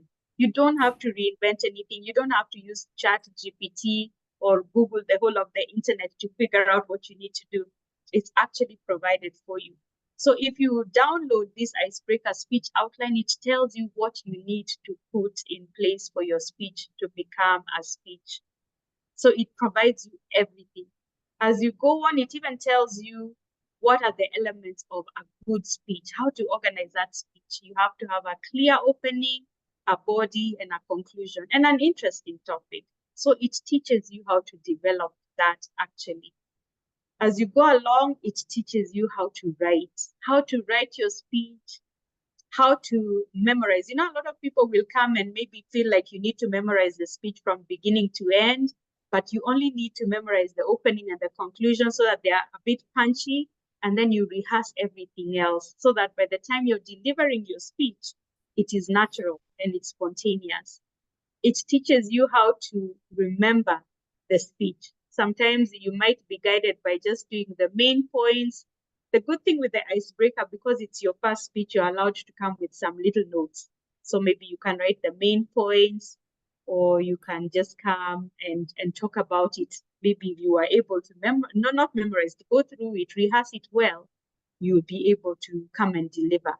But what Toastmasters does, like I am emphasizing, is that it gives you every single thing step by step so that you're able to prepare to deliver your speeches. Then as you go along, it teaches you how to rehearse, not to assume that you know. It tells you rehearse before your friends. It shows you how to do that, techniques for practice. It even tells you how to time, how to pace it, how to organize. It teaches you every single thing that you need to know about planning, writing, delivering your speeches. So allow me to just go through it so that I can get to the end. See, it even teaches you how to relax, how to breathe, how to overcome anxiety. So you're learning not just how to write and deliver, but you're learning how to deal with the anxiety of public speaking. Somebody actually said that public speaking is more fearful than death. It's glossophobia. It's people are more afraid to speak publicly than dying. So you need to learn how to relax. It teaches you how to do that. Now, when you get to the end, and I will go to the end, this is the question that Subira asked.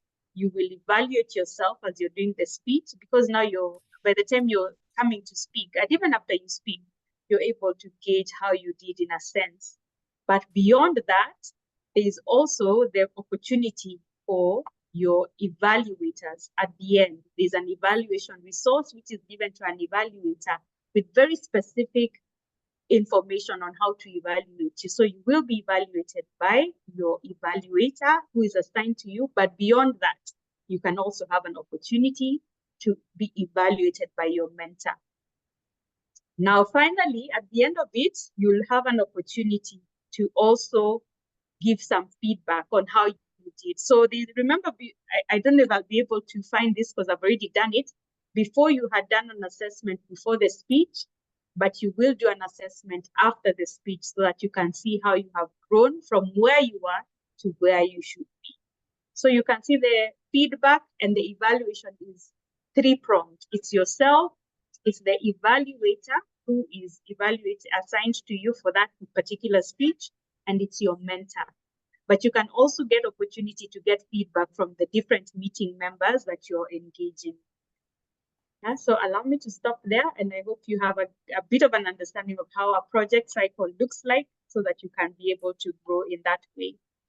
But my final presentation today, even in regard to this, is that as you're growing as a speaker, it's also very important for you to be assigned and even identify mentors that will help you grow. The thing about Toastmasters is that our growth is through mentorship, it's through peer learning, it's through support. And so your club will assign you mentors. Each one of you must be assigned mentors. But sometimes it's also good for you to take the initiative to even approach a member. Maybe you saw a member who delivered a good icebreaker, or you saw another one who was very good in body language, and maybe that's what you want to learn. You can also approach different members to just ask them to teach you on a very specific thing. But Toastmasters has a structured way of giving you mentors so that you are mentored through the process. All of this is something that you cannot do on your own. So the mentors will encourage you, they will guide you, they'll support you so that we can all grow together. And once you do that, you will really realize that Toastmasters is a lifelong journey that allows you to grow every step of the way in your leadership and communication skills. What I have realized is that whenever I go missing just because of my job demands and I come back, I feel like I'm starting from scratch. I need my mentors again. I need to learn the basic skills again. So try and be consistent, try and learn, keep learning, even if it's a little bit at a time. And that way you will grow to become an excellent speaker and a communicator. Allow me to stop here and see if there are any other comments or questions, and then I'll hand over to the next speaker.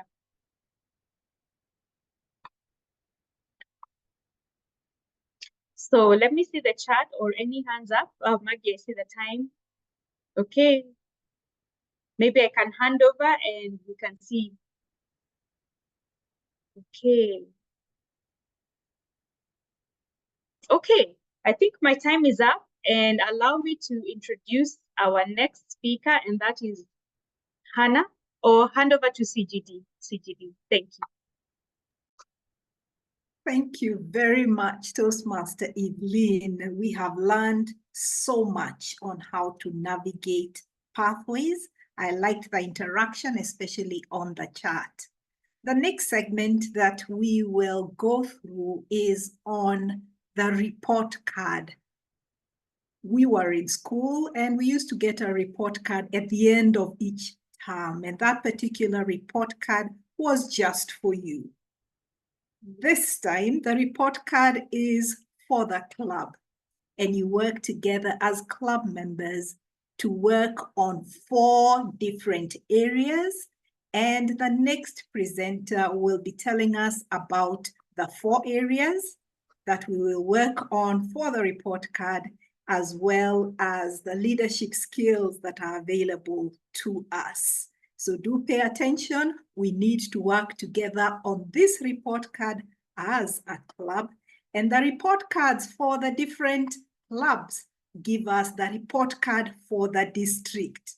And therefore, this segment on the Distinguished Club Program goals is very, very important. And to take us through that segment is the Club Growth Director, Public Relations Manager, Toastmaster, Hanna Osman. Over to you.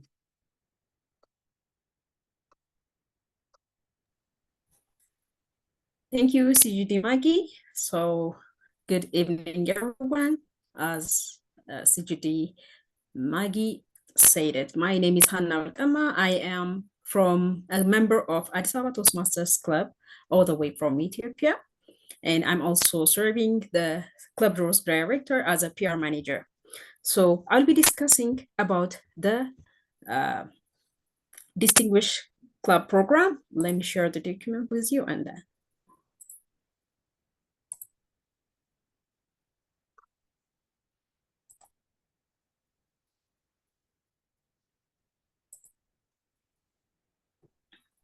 so I'll be discussing about the Distinguished Club Program goals.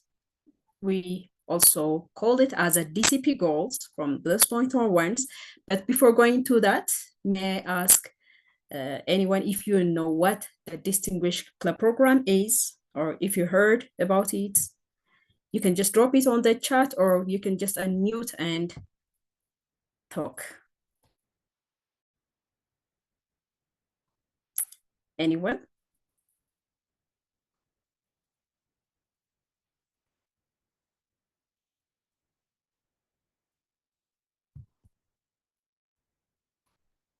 Okay, so I'll continue. As DTM Maggie said it, the Distinguished Club Program is like a report card. If you remember when you were in school, at the end of every year, we receive a report card that shows us how we perform throughout the year, our grades in each and every subject.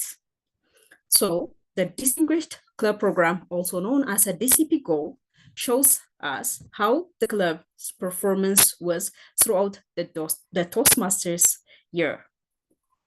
That is from July 1st to June 13th. This DCP performance has 4 categories. Those are the educational program or DCP goal, the membership DCP goal, the training DCP goal, and also an administration DCP goal. For all those 4 categories, there are 10 possible DCP goals or goals that our club can attain with the help of its members and its club officers.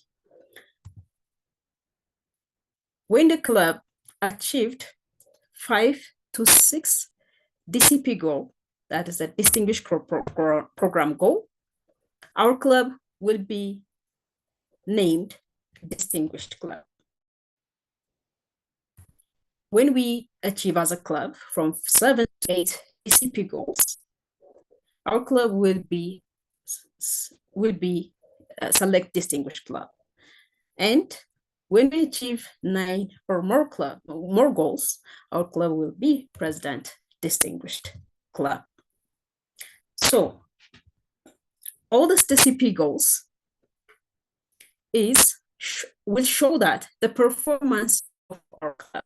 By the club, it means the member of that club. Therefore, do you know how the members can help the club achieve those goals or those DCP goals? Anyone? You can just unmute and talk. That will help me that I'm not talking to myself. Help me to know that, yeah? So, yeah, anyone. We can complete pathways education levels to get the education goals. Thank you. Yes, that's how we get those 10 DCP goals. Every member will have a responsibility to finish the projects whenever that person achieves some fulfills a level or finish their level. It will help its club, their club, to achieve those DCP goals. So the first goal is the educational goal. This is the major part of the goal is assigned to the educational goals. Yeah, from 1 to 6 DCP goals, it's assigned to the educational goal. Let's see how we can achieve that. For instance, there are 4 new members to the club. And if all 4 new members fulfilled or finished their level 1s and submitted, approved by the VPE, the club will get the first goal. If out of those 4 new members, if 2 members have achieved or fulfilled level 2, our club will be able to get goal number 2. If the rest 2 members from the level 1 achieved or finished their level 2, our club will get goal number 3 or will achieve.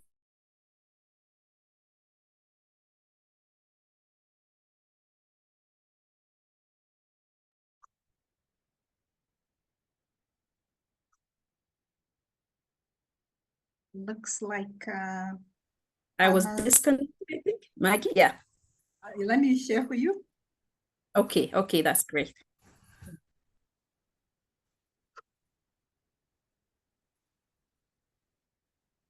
Go ahead.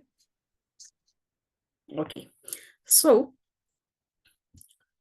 I was the educational goal number 3, right? So from those 4 members who finished their level 2, if 2 of them completed their level 3 projects, all the level 3 projects, our club will be able to get the DCP goal number 4. And 1 member completes level 4 or level 5 or become a DTM as DTM Maggie, our club will get goal number 5. If there is 1 more member who completes level 4 or level 5 or even become a DTM, our club will be able to achieve all the educational goals and will get 6 DCP goals. And that club will become the Select Distinguished Club. Next, please. The next goal is the next 2 goals is assigned to membership goals. Let's say our club got 4 new members at the beginning of the Toastmaster year.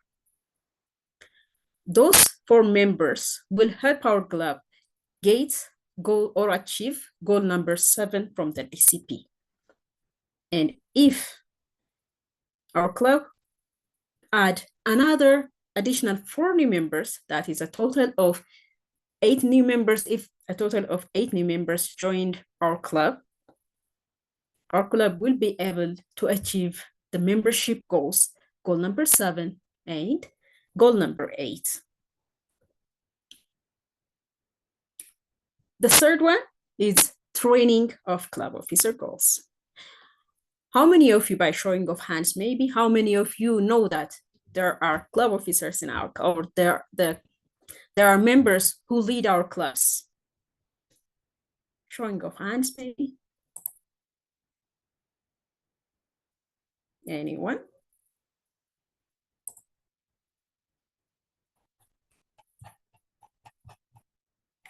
Okay, Winshet. Okay, thank you, Winshet. Okay, so our club has different club officers that lead our club throughout the Toastmasters year.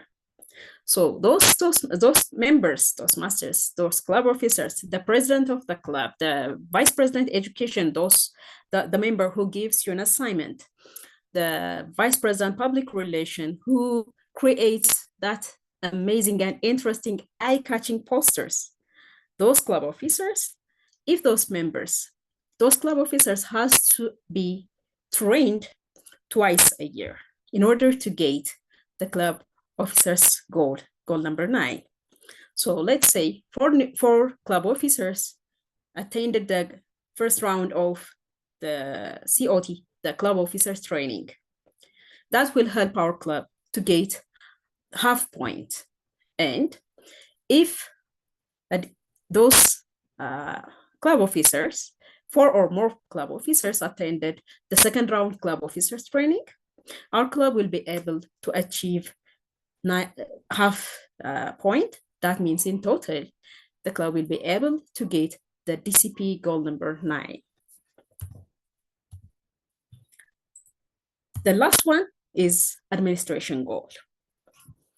Administration goal is, the first one is renewal. Like for instance, before September 30, all members has to renew their membership, right? So if we are able to renew the members renewal before September 30, we will be able to get the goal number 10, and we will be able to get half of the DCP goal number 10. If the current club officers, when they finish their term, before they finish their term, if they are able to select elect new club officers and submit their name before July 1st, our club will be able to get the rest of the half point, the rest of the goal numbers 10. So that will help our club to get the DCP goal number 10. Do you have any questions so far? Any questions, comments?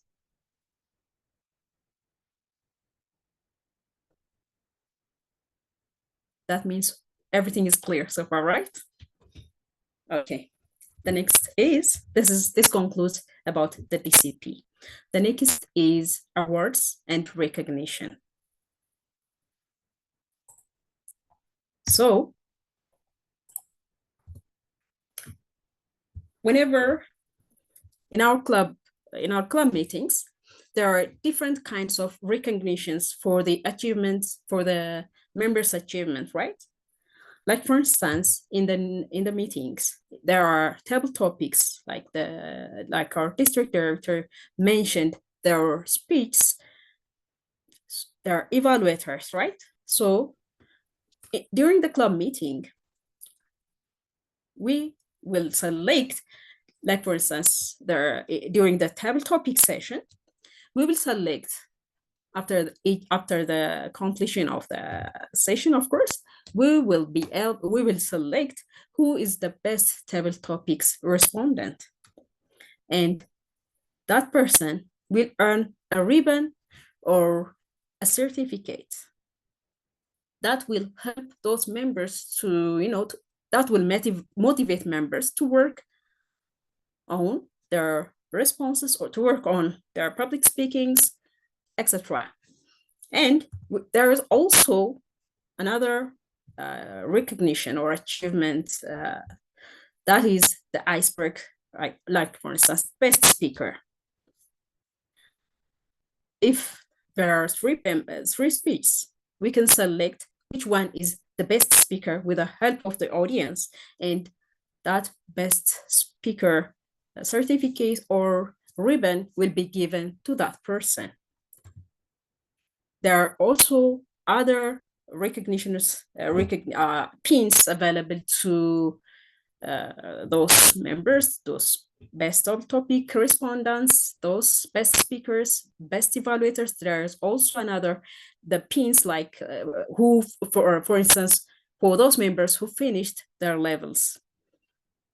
So this all can be found on the Toastmasters International shop. You can purchase, the club officers can order that, I think, with the help of the district leaders or members.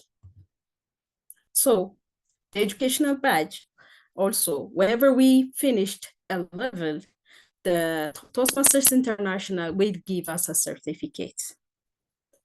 You remember when Evelyne was discussing about the pathways completion and those? And at the end of every level, there is a certificate that's prepared for us by the Toastmasters International that we can use for our professional career. So that also is an encouraging thing to work on so that we can achieve those certificates and those spikes, right? So about the leadership opportunities. So how does a Toastmaster help us to work on our leadership, or how does that Toastmaster or how does a club gives us an opportunity for leadership? So for this, you are a member, right? A new member, let's say. So whenever there is a club officers election,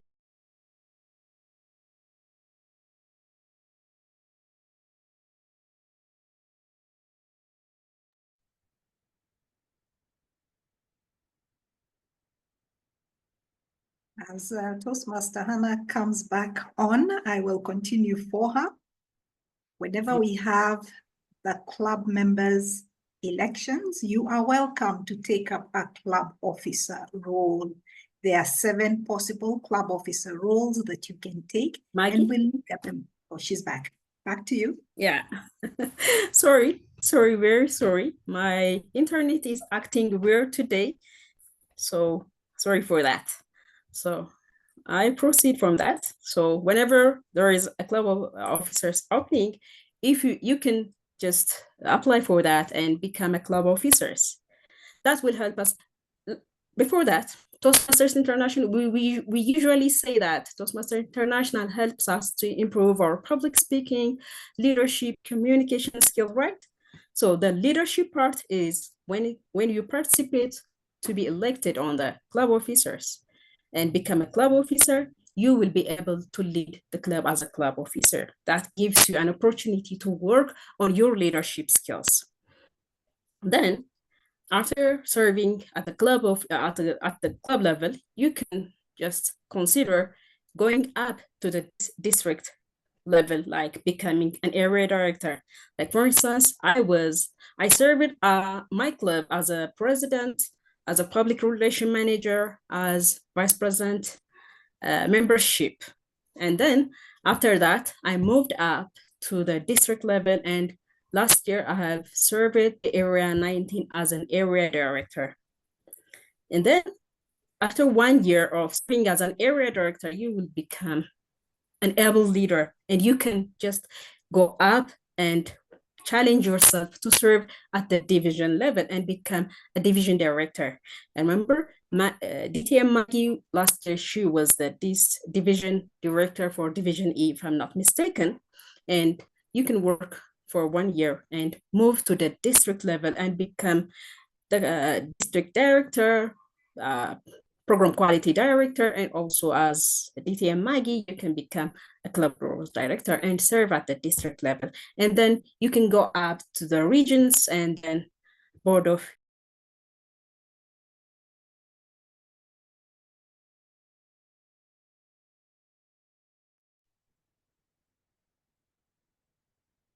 Then you can join the board of directors as an international director, and thereafter as a fully fledged board member of Toastmasters International. All these are leadership opportunities that we have once we become a Toastmaster. And these leadership roles are for you and I to help us stretch and just hone those skills as a leader. The club officer roles that Hanna was talking about are club president, vice president of education, vice president of membership, vice president public relations, secretary, treasurer, sergeant at arms. These are the leadership positions that are available to us at club level, and you're welcome to take up any of these roles when they come up for election. Moving on from the club leadership role, you move on to the area and the division, where you can serve as an area director or as a division director. You can then move into what we call the cabinet, and you serve as our presenter for this evening. The first presenter was the district director, Distinguished Toastmaster Robert Karanja, or you can be the program quality director like Demalash DTM, who is in Ethiopia. Or you can be club growth director, similar to what I'm serving as this year. We also have the district finance manager, the public relations manager, the administration manager. Then once you're done with those roles, you can then look into the regional leadership roles. After that, you can stretch yourself and vie for the position of international director. These roles are for us. Can I request you to give me 10 minutes? I don't know how you're placed for time. Let me stop sharing for a little bit. How are you placed for time?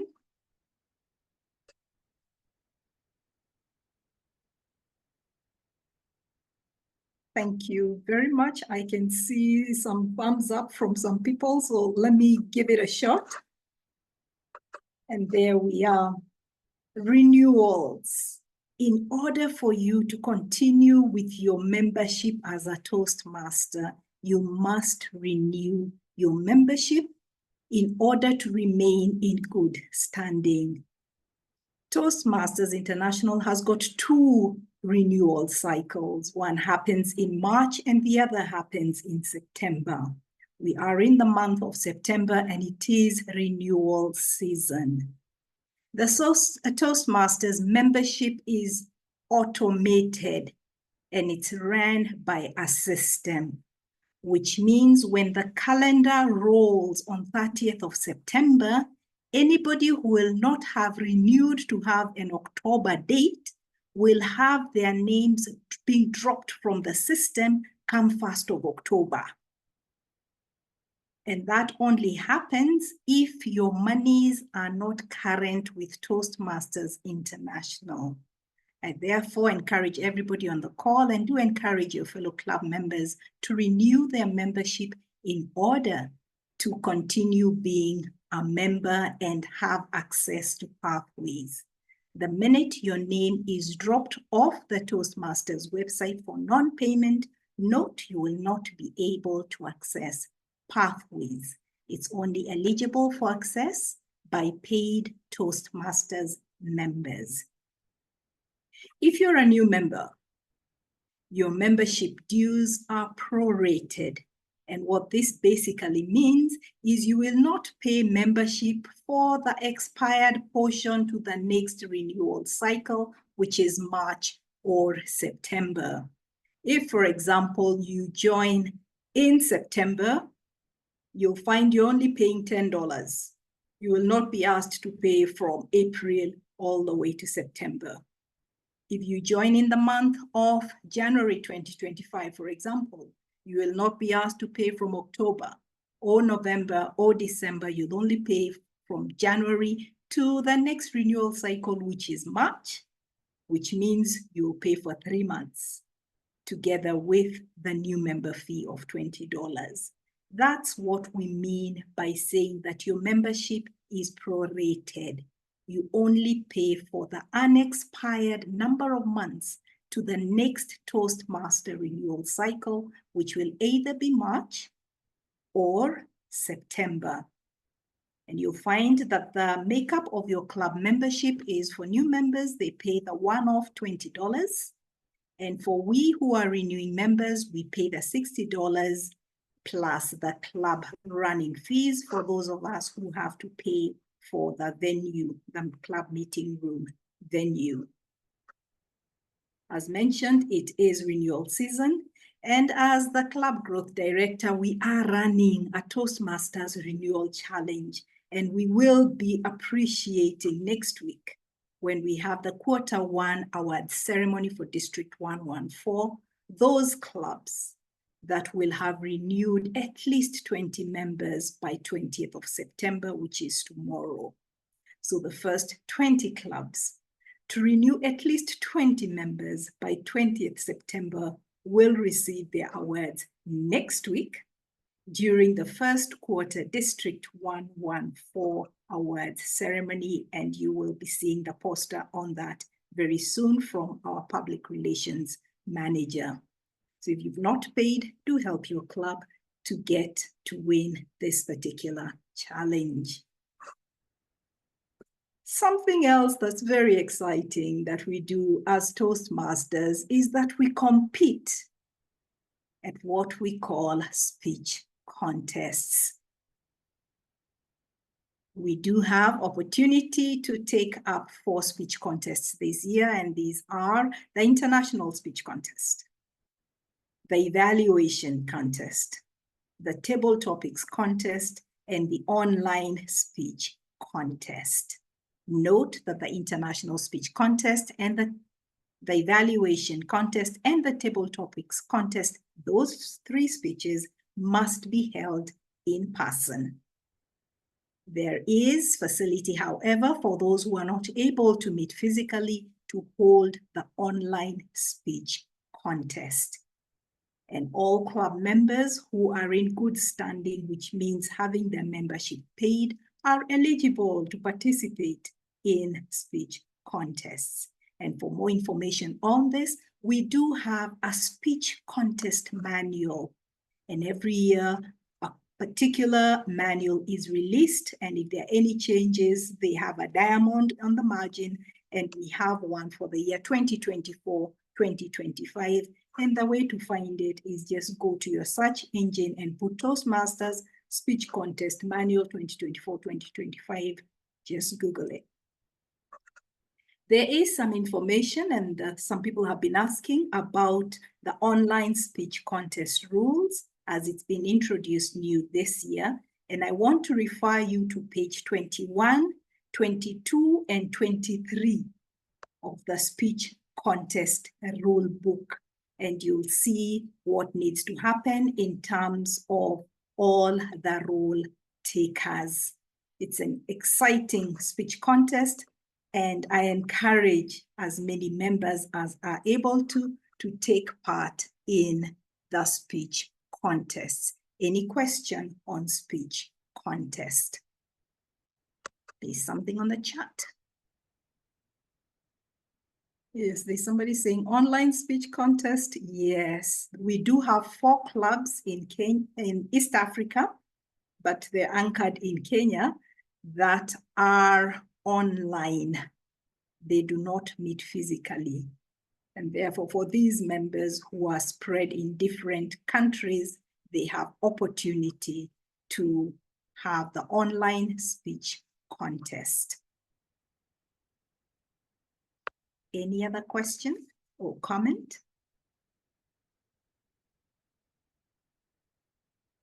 Hearing none, I would like us to look at the Toastmasters promise. Where is this promise found? It's on the membership application form that you and I completed in order to be enrolled as Toastmasters.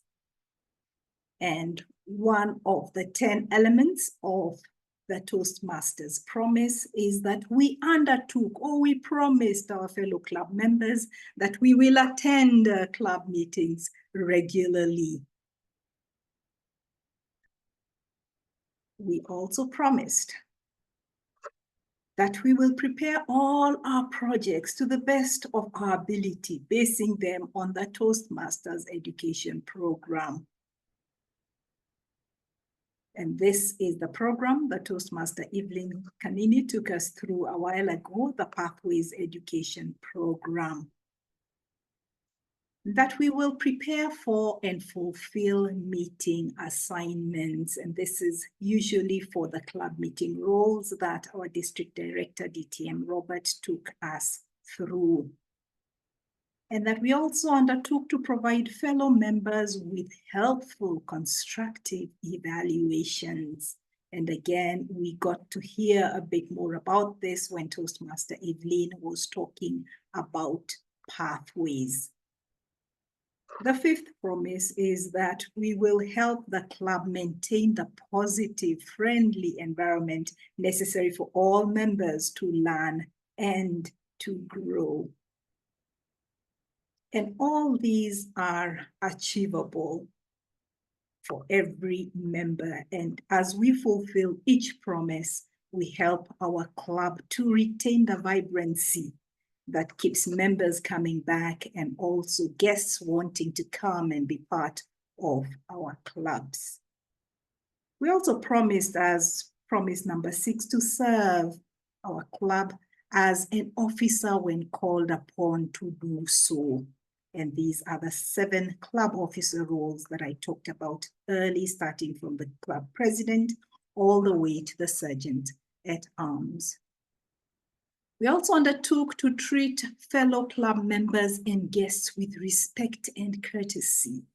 And I believe we all want to be shown respect and courtesy, so let us extend it to our fellow club members and our guests.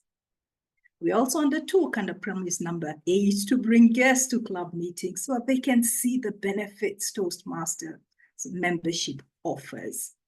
And this is a good one. If you like something, you want to tell others about it, so do bring a guest to your next meeting. We also undertook to adhere to the guidelines and rules for all Toastmasters education and recognition programs. And we got to see some of the recognition programs when our club growth director, PR manager, Toastmaster Hanna, took us through the recognition and the awards. And number 10, we do subscribe to a certain set of values. And these are integrity, respect, service, and excellence as we conduct all Toastmasters activities. We do have an interesting way to remember the 4 core values with the acronym RISE. But you remember that integrity comes before respect. So RISE, which is respect, integrity, service, and excellence, but note integrity is before the respect. That's a nice way for you to remember. How do we engage you as a member? We have the club meeting. We have emails, WhatsApp, and the club resources, as well as the club officers and the district officers. I would like to stop there and take any questions or comments that you may have, so that I stick to my 10 minutes. There is a question: if you have international speech contest, must you have the online contest? The international speech contest is the only contest within Toastmasters International that goes beyond the district level.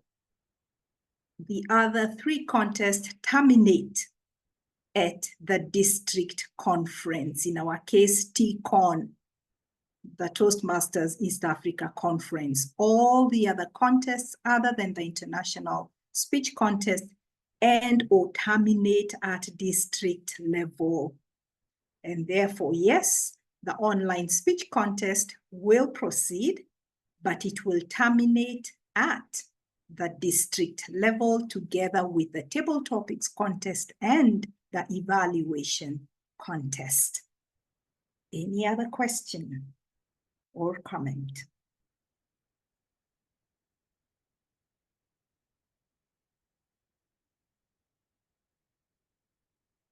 We had our TLI chair in the room earlier. Any other question or comment? And that's the last thing we are doing today. Hearing no other question or comment, we hope that you have found this session useful. We will avail the recording and you can familiarize yourself with the same, as well as go on to your Toastmasters page and navigate pathways. If you have any question, you can ask your Vice President Education or any member in that club, or you can stretch across and visit another club. We all belong to an area. You can reach out to your area director and you will be helped. If for any reason they are not able to help you because they are new members, you can reach out to me directly. Thank you very much for your time. We do appreciate each and every one of you and wish you all the very best in your Toastmasters journey. And it is our sincere hope that you'll be able to unlock those goals and skills that you came to polish. And in the process that you will discover many more and want to stay on for as long as I have been a member as well as others. And for those who've just joined Toastmasters recently, a very warm welcome to you, to the Toastmasters family, and specifically to District 114, which is East Africa.